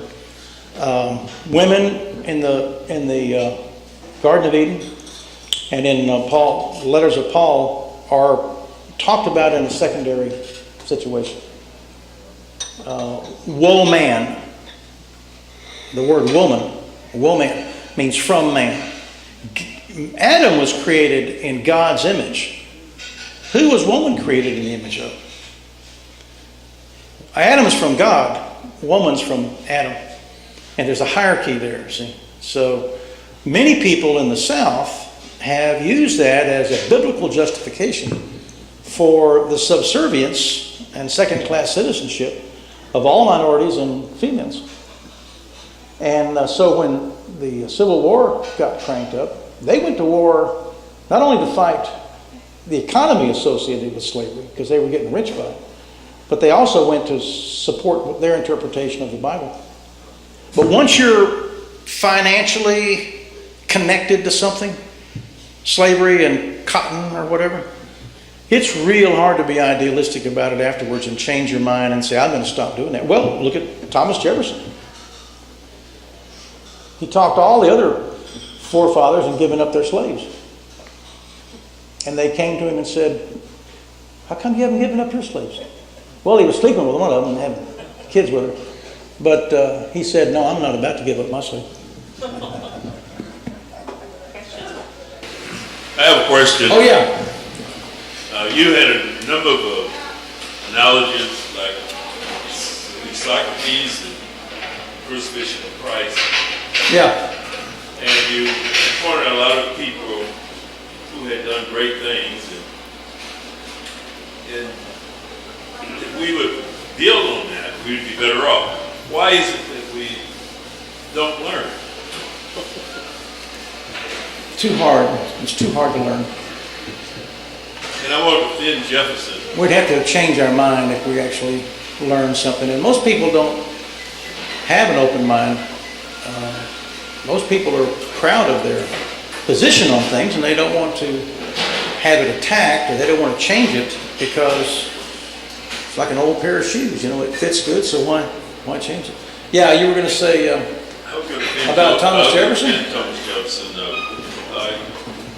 Sally Hemings was his wife's half sister. The one he took to France when he moved over there? Yeah. Well, apparently she looked very good like his wife. His wife died. Oh, okay.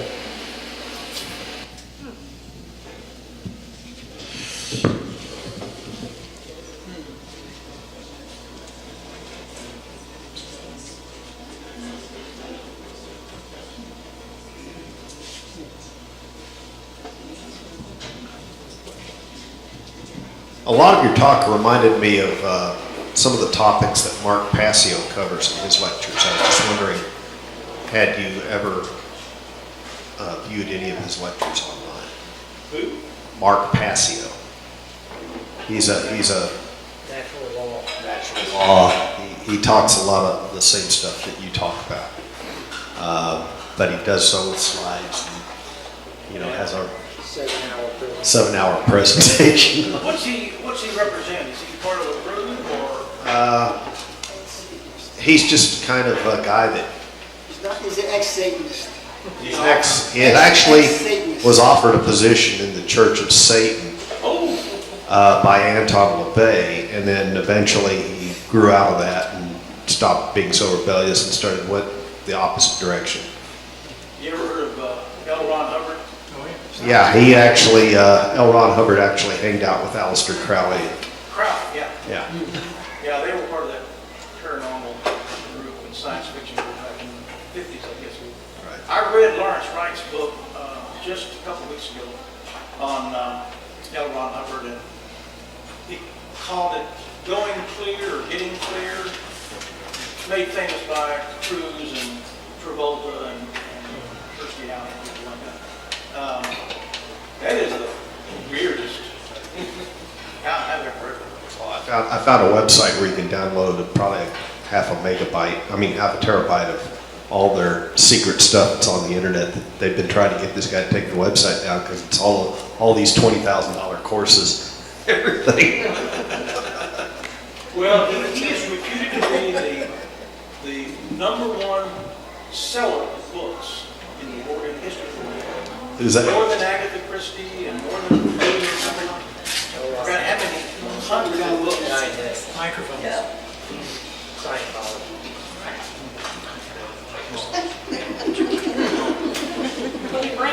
But he wrote 45 books on Westerns.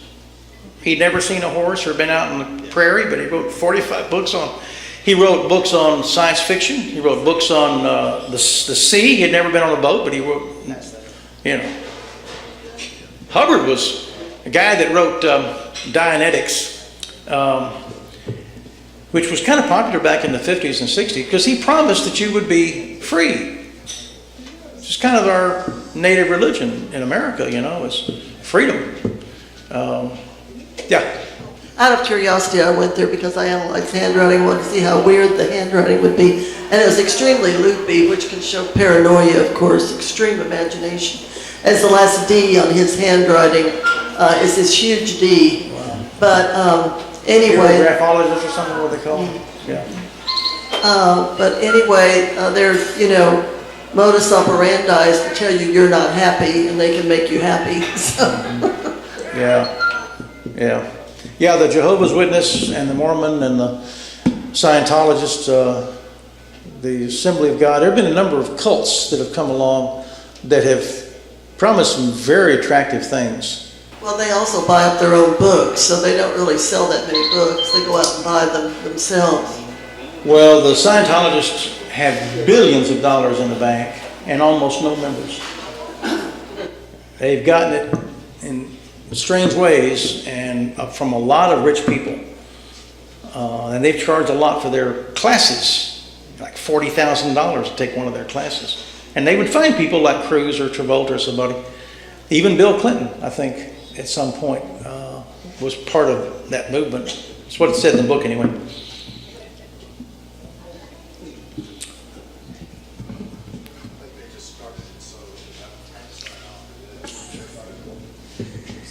Well, when you get up into that Hollywood elite, you know, everybody kind of wants to know the greatest quarterback in football or the greatest actor on the stage or the most beautiful woman. I mean, it's kind of like there's that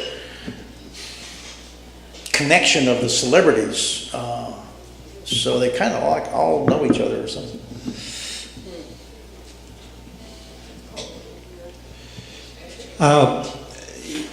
You say you have a degree in physics and you do teaching and so forth. Of all the areas that you have gone about here this evening, what areas do you think contain fundamental truth?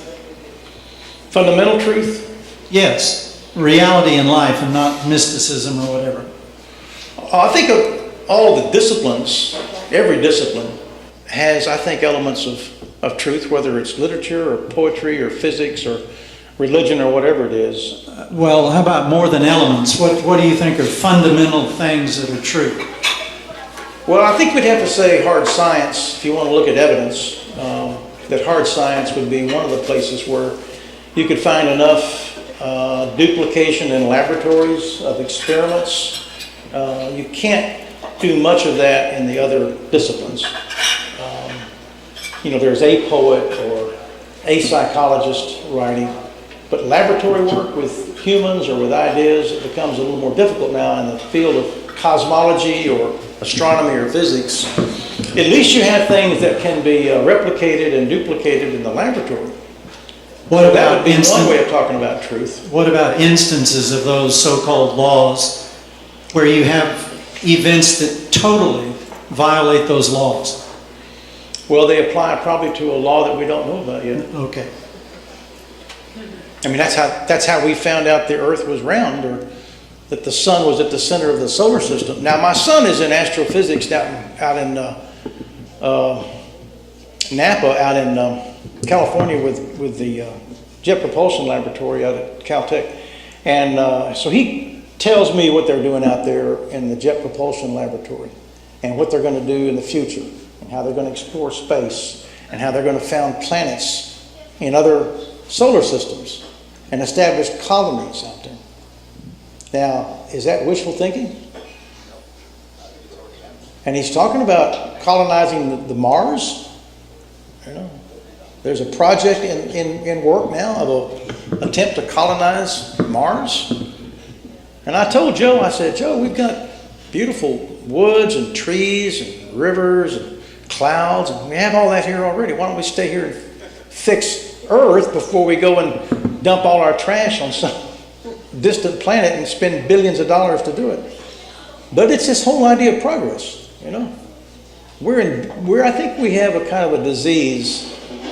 I would call it a disease of progress. Nothing's ever enough, you know. You can eat all these trees in the garden. You can eat all these trees. There's just one tree I don't want you to eat from. Oh my God, we make a beeline for that one tree. The forbidden fruit's the one we can't wait to get to.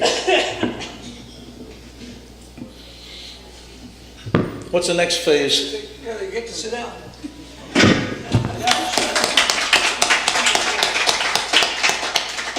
Okay, now it's your turn to talk. So who wants to be first? There has to be a first. Somebody be first? I can't believe this. I'll tell a joke.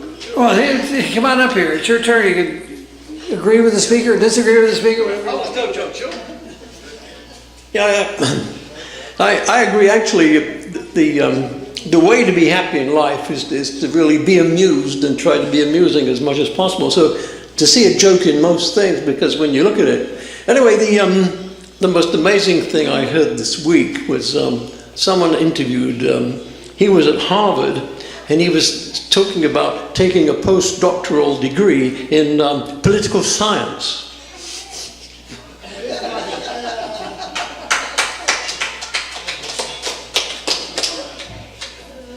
Okay, who's next? Gotta be a next.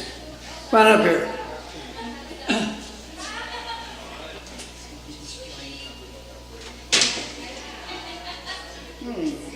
I can only read my own writing.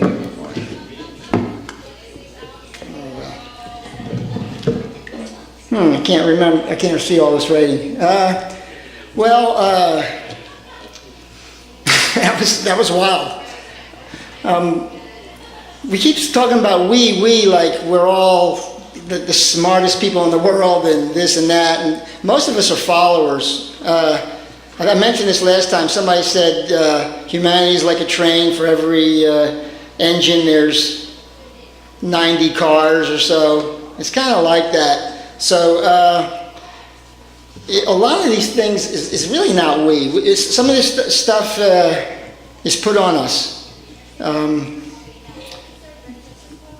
But maybe not by a real tight conspiracy, but the forces of technology and economics, as they've grown, have really shuttled us into this idea that we're going to chase happiness through whatever the TV and the media sells us. The propaganda and the ways of, I don't want to say brainwashing, but programming is close enough, brainwashing. Yeah, all those are part of it, right? Have grown so powerful, and people actually study this. I cut out an article out of a newspaper. It was they got a science now. It was I forgot what it was called now, cinema psychology or something. They got scientists working on how to press your buttons and make you cry or make you want to follow a certain. Well, that's what they said. You know, they said, well, some people are going to like John Wayne or some people are going to like this and that. And it's a little scary. It's nefarious because the military's involved with this stuff too. Like, not just in America, but in other countries, they wanted to know how to control your buttons. So there are people who want to freeze history. I think the people at the top, they actually talked about this when the Berlin Wall fell down and Russia decided not to be communists anymore. They said, "This is the end of history." Do you remember that? It was in Time magazine and everything, and they were saying like, well, you know, history up until now was all this struggle between the different forces, but this is the golden age has come. You know, it's just going to be peace and Eden from now on. And of course, it got much worse immediately. But we have hubris, and the 7 deadly sins. I think really we tried to distill in the modern age into one word: ego. I don't know if that's a real slippery term right there. But anyway, it seems like it's almost like group hubris things going on. I think the scientists are in a dangerous position. I mean, you have to realize historically how young science is. I mean, Albert brought up things, you know, this guy wrote a book about the sense, one of his chapters was the sense of being stared at. And he did a scientific experiment, you know. No. He would have people stare at the back of somebody with different levels of intent, and never came out equal to chance. They did thousands of people. People knew if somebody was staring at them. Then they did it with video cameras and different floors of the buildings, and the people always knew when they were being watched. Not always, but always above chance. Now there were 1 or 2 people that were always, but the most perfect people were under the age of 6. And when they said, "Wow, you know, you shouldn't be able to do that," then they lost it. As soon as it was that delicate, it was ephemeral. So anyway, there are ephemeral, delicate, wispy things that you will. I agree with you. One day we might have a classification for them, psychic phenomena, so forth. Science right now is in a very primitive stage. The hubris is outrageous. The technology is powerful and dangerous. And how does that all relate to where we're going? We are like guinea pigs in this media circus, and this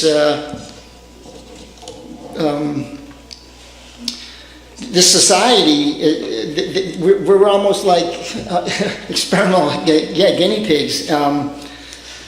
So that's one of our roles. You know, I'm glad we have this venue that we can do more than that. That we do consider ourselves free thinkers, but it's really hard. I don't know anybody's changed their mind on anything here yet. I've been coming here for 10 years, so I don't know. This is the most open-minded place I've ever been to.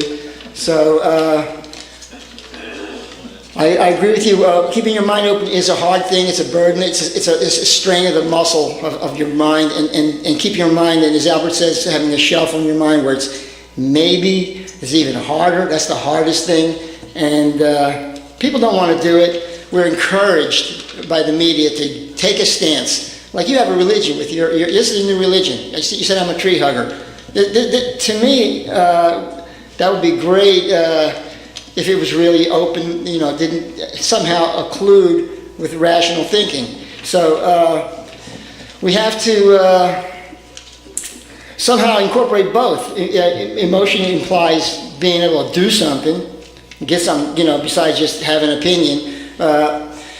But the rational thing we have to be good at. To be good at that, we have to learn the rules of logic, what the logical fallacies are, and apply them to ourselves as well as everything we consider, and understand what a strong argument is, and so forth. And the referee has given me the time.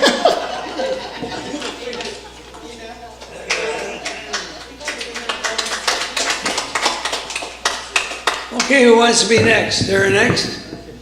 All right, come on up here.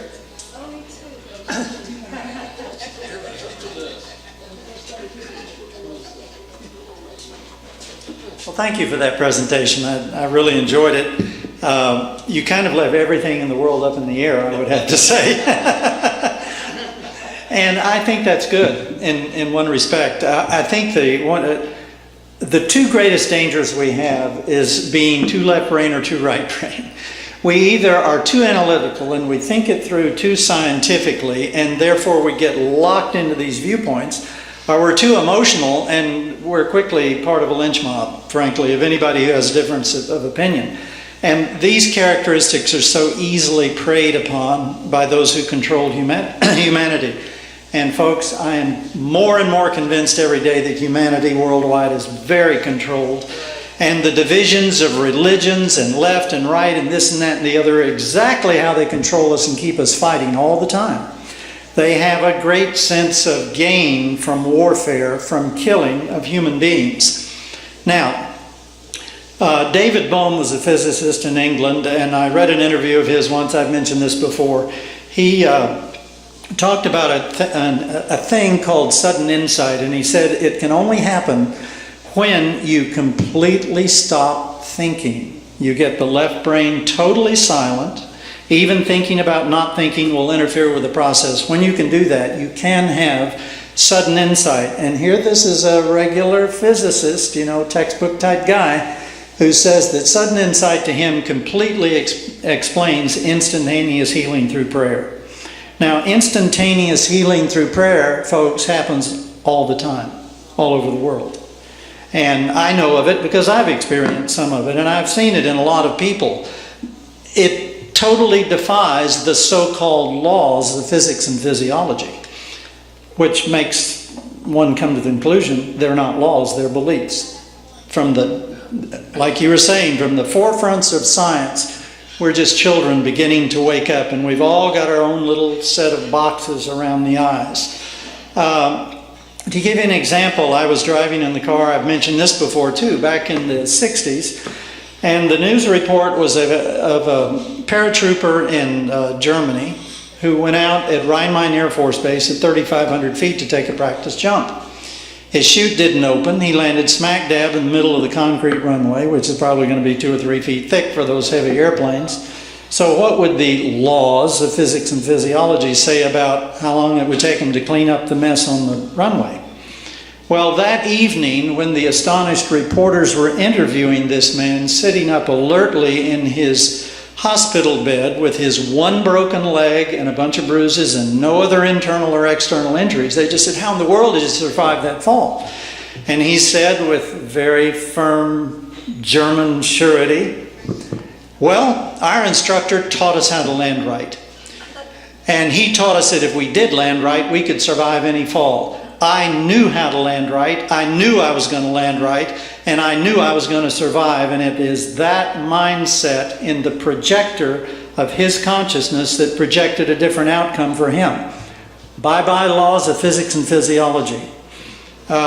When it comes to listening, that is the most important thing we can do. I think the greatest benefit I had in my life was a 6'3" older brother who was just mean as hell to me all the time. Probably stayed up late at night figuring out the next torment, and an alcoholic father. So we lived at the end of the paving 2 miles from our little town of 10,000, and across the dirt road was my salvation, the wilderness. So I'd saddle up Prince, my quarter horse, and call Sandy, my beagle, and we go out there into the woods. And I found this huge oak tree and just blended in for hours with nature. That, I think, is the biggest evil of civilization is cities. We're deprived of our contact with nature, and hence we are very deprived of a real contact with the presence of God in your own consciousness. And that's where you find it, is in that still small voice. And that has saved my life on a couple of occasions. And I would recommend to anyone to listen more. Even it's a very subtle thing. I had a friend who was a military pilot and then later a corporate pilot, and he had several occasions where this saved his life. One of them, he was bringing this corporate plane in at night over a city. They were on final approach, approaching the end of the runway. They were over the city, and both engines just died. And he turned immediately to God for guidance, and he heard a voice that said, retract the landing gear. Well, this is totally contrary to training, because the landing gear will break up and absorb some of the energy, so you never do that. But he did, and it allowed that airplane to just clear the top of a building, and it went into the apartment building next across the street, burst into flames, fell into the first floor. Everybody got out okay, except one of the executives had a broken back, but he healed fine. And the guy that owned the apartment building was being foreclosed upon, and the insurance put him back on his feet. The lady that had all her stuff stored in the lower apartment and had been evicted, the insurance put her back on her feet. And the corporation got a better airplane than they had before. And all of them in the corporation would listen to Henry's stories, and all of them began to spend more time with their families and go to church more and so forth. It made a profound change. And the man who would have been asleep in that upper apartment had been asked by his wife to go down the street and pick up something at a store, and he learned to always obey his wife.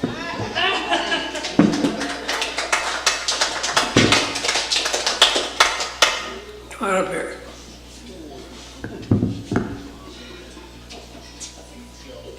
You know, I think this is a really interesting subject, and I'm sorry I missed the very beginning of it, but it seems to me that what we're talking about is people's perceptions and how our perception of something can really get us into trouble. And I've been pondering this for the past week or so because of what I saw in the news. And I'm sure that many of you probably saw this as well, where the dash camera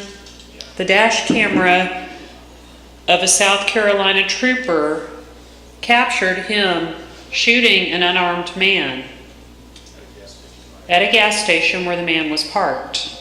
Okay? And this strikes me as something that, number one, I'm very grateful I haven't had to deal with these situations just because of the lack of pigmentation that I have. But your thought about how the Southern preachers and ministers justified slavery was this mark of Ham or whatever, and we hear that time and again with the KKK using that, saying that, you know, you can't see a dark-skinned person blush and so therefore they have no shame. I'm like, this is absolute craziness to me, and it made me so angry to watch this video. And if you guys have not seen it, you need to. You need to watch the whole video where the officer is behind the gas station and he doesn't put on his lights or anything, okay? He's just leisurely coming behind the gas station and he pulls around to the front and there's this guy already parked at the gas station, and the man happens to be black. And he gets out of his car as the officer comes up. There are no lights, there are no whoop whoops, nothing of that nature. The officer gets out and he says, "I need to see your identification." And the man turns around and quickly gets into his car to comply with the officer's request, and the officer immediately starts shooting him. Shoots him in the leg, maims him. So I take it that you guys have not seen this video.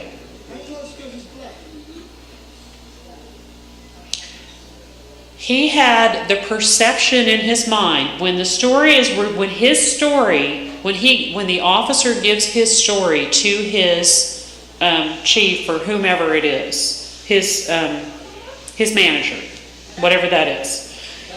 His story does not match the dash cam at all. He said that the man got out of the car and glared at him and started coming toward him. Okay? Started coming toward him. I'm talking. He turns around to get his license out of the car. This happens time and again to dark-skinned people. They go to comply with whatever they're being asked to do, and somebody perceptively, their perception is that that person is threatening. When you look at the video, the man is not advancing on him. He's not glaring at him. He gets out of the car and just turns around and kind of looks. All right? This is the problem that I have with us not examining our own perceptions. You're immediately questioning me and saying, well, he could have lunged and a black person is more likely to pull out. I'm talking. A black person is more likely to pull out a weapon. The guy is a medical courier. He has been maimed. He has been maimed. And when the officer gives his interpretation to his superior, he said that the man advanced towards him in a threatening manner, glaring at him, and then he made a lunge for his car. This is not what happened. You can see the evidence, since we're so interested in evidence here, you can see the evidence with your own eyes. Okay? Now, there's an ongoing debate right now, and I'm going to cut this short because I'm surely almost out of time. There's an ongoing debate of if the officer's perceptive bias was that he did feel threatened because the man was lunging towards his car, can he be excused from this crime? You can see in the video him shooting the man as the man has his hands up and he's stumbling away after he's been shot. Okay? So your perceptions and your questions that you're asking me right now bear out a little bit of what I'm talking about, and I ask you to challenge that each and every day. Thank you.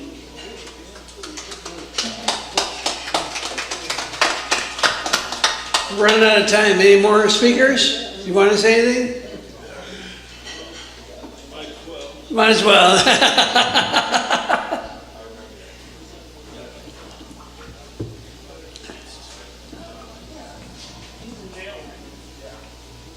Well, I think perception is a strong thing.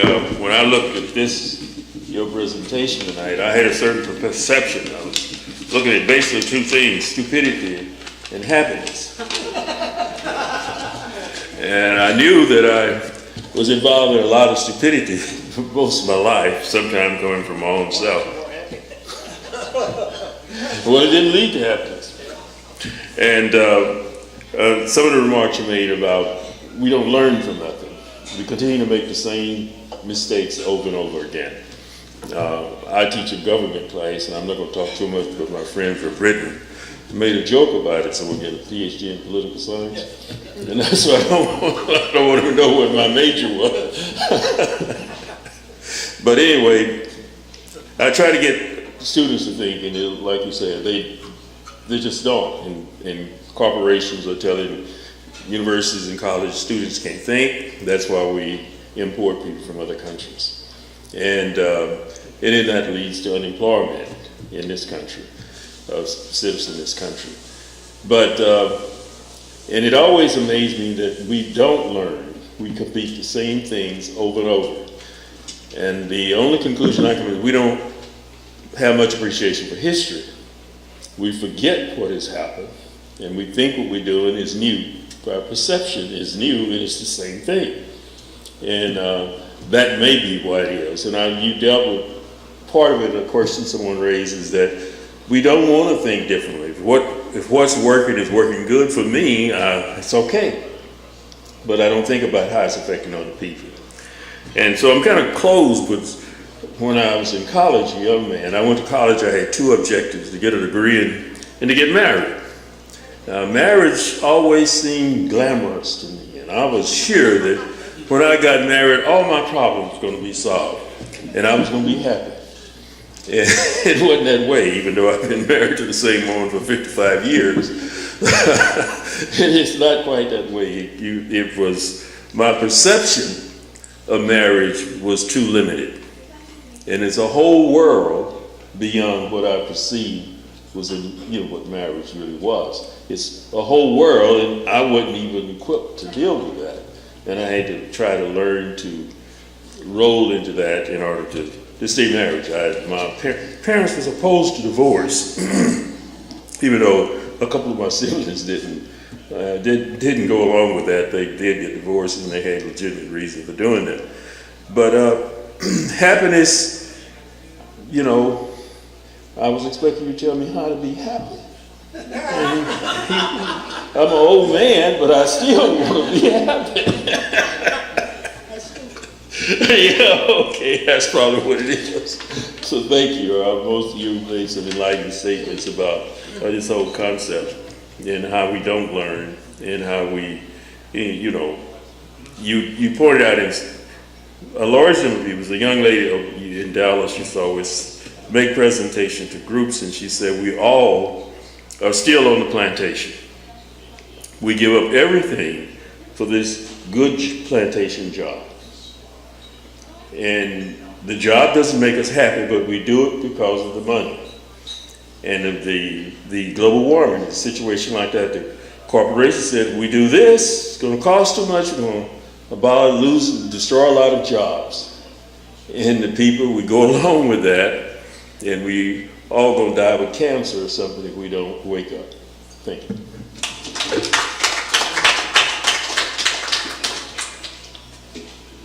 Is that it? I think that's all our speakers for now. Anyway, I want to thank our speaker for being here tonight. They did a terrific job. I would add, I suppose, a couple of thoughts. I've heard someone said that there's no true ism, there's only degrees of ism. That's something that he brought to mind. Another thing is that we're all ignorant only about different things. That's something else that you brought to mind. And I knew a fellow years ago, he used to say, be kind to your enemy, it will kill him. You know, that was one of the things that he said. And I saw a bumper sticker that said the right is wrong and the left is right. So it's something else that might be added to it. I'm reminded of, I think it was, Winston Churchill said that he said that, what did he say? I'm trying to remember now. The brain is dead. The what? The only thing we have to fear. No, that was Winston Churchill. That was Roosevelt. Winston Churchill said that, I got it here too. America tries everything. Yeah. And finally does the right thing. Oh yeah, that's it. He said, I got it here. He once said the Americans can always be counted on to do the right thing after they try everything else. That was what he said. And I think that that's part of what our problem is.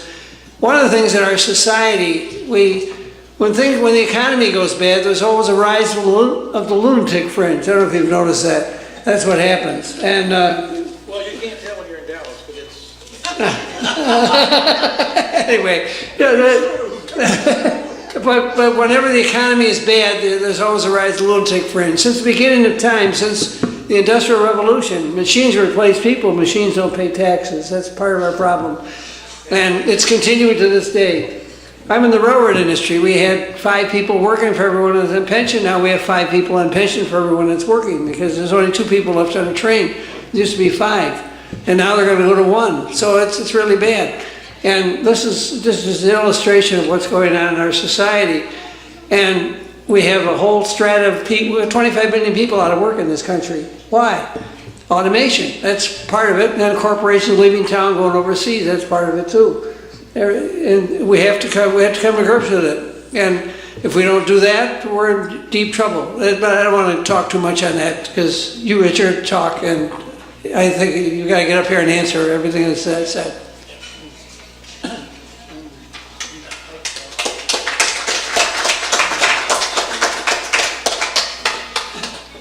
Well, about marriage, yeah. So I've had 5 wives and 5 kids.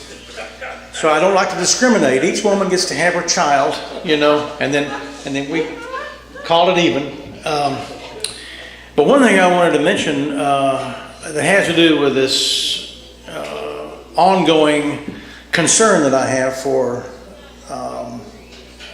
blatant technology is the way it's taking over for us. I have my classes and my students sit out there with their cell phones and their computers and their laptops and so forth.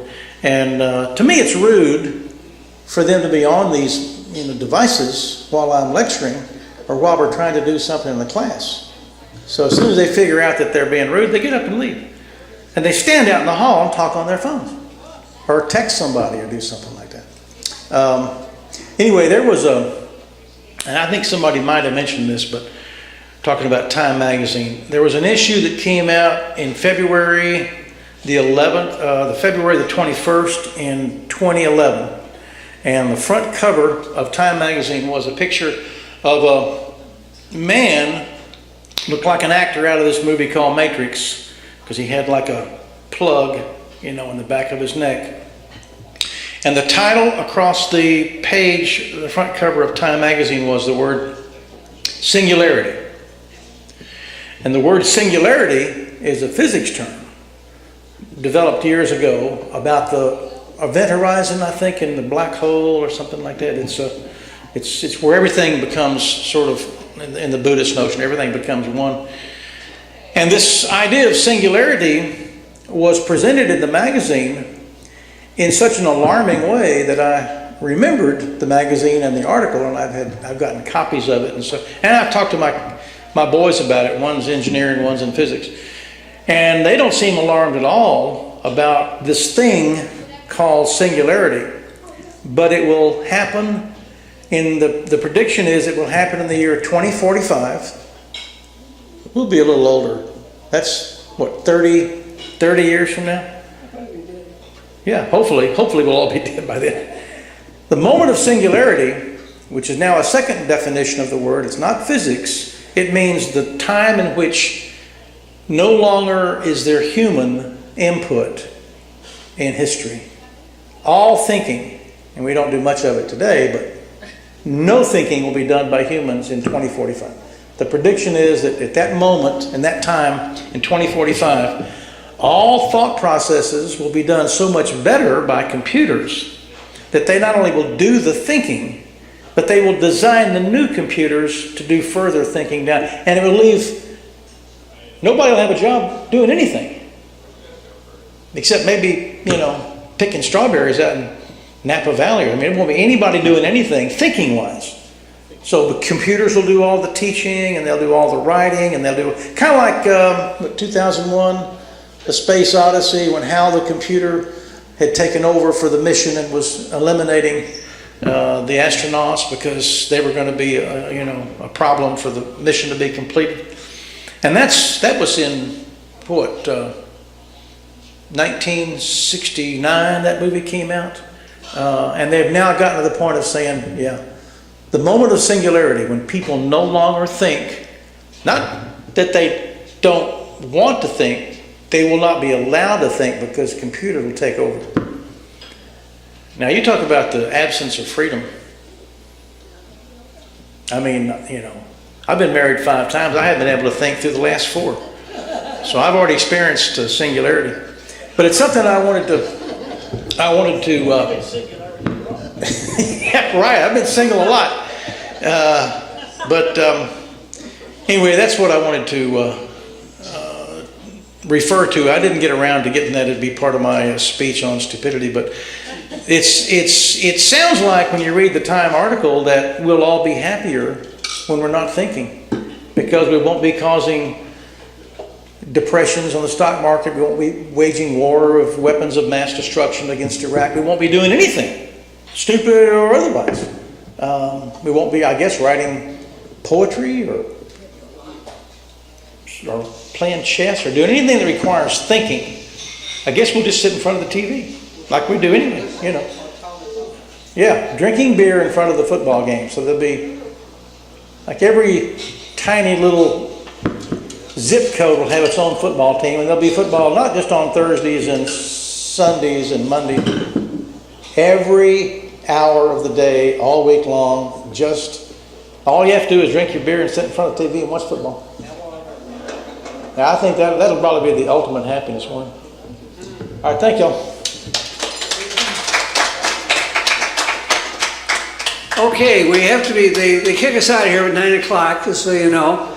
And we generally retire down to Starbucks down the corner, and our speaker is welcome down there. We'll buy him some coffee, and that's what we do. So you're welcome to come down to Starbucks, and we'll call this a night here. Thank you. This is William, your videographer from Two Hats Publishing. I hope you enjoyed this video. If you like it, please leave comments below, or like us, or follow us, and get notices of all our videos. We love it even when you call. So when visiting the Bar Beck's restaurant, tell them you want your reservation to the next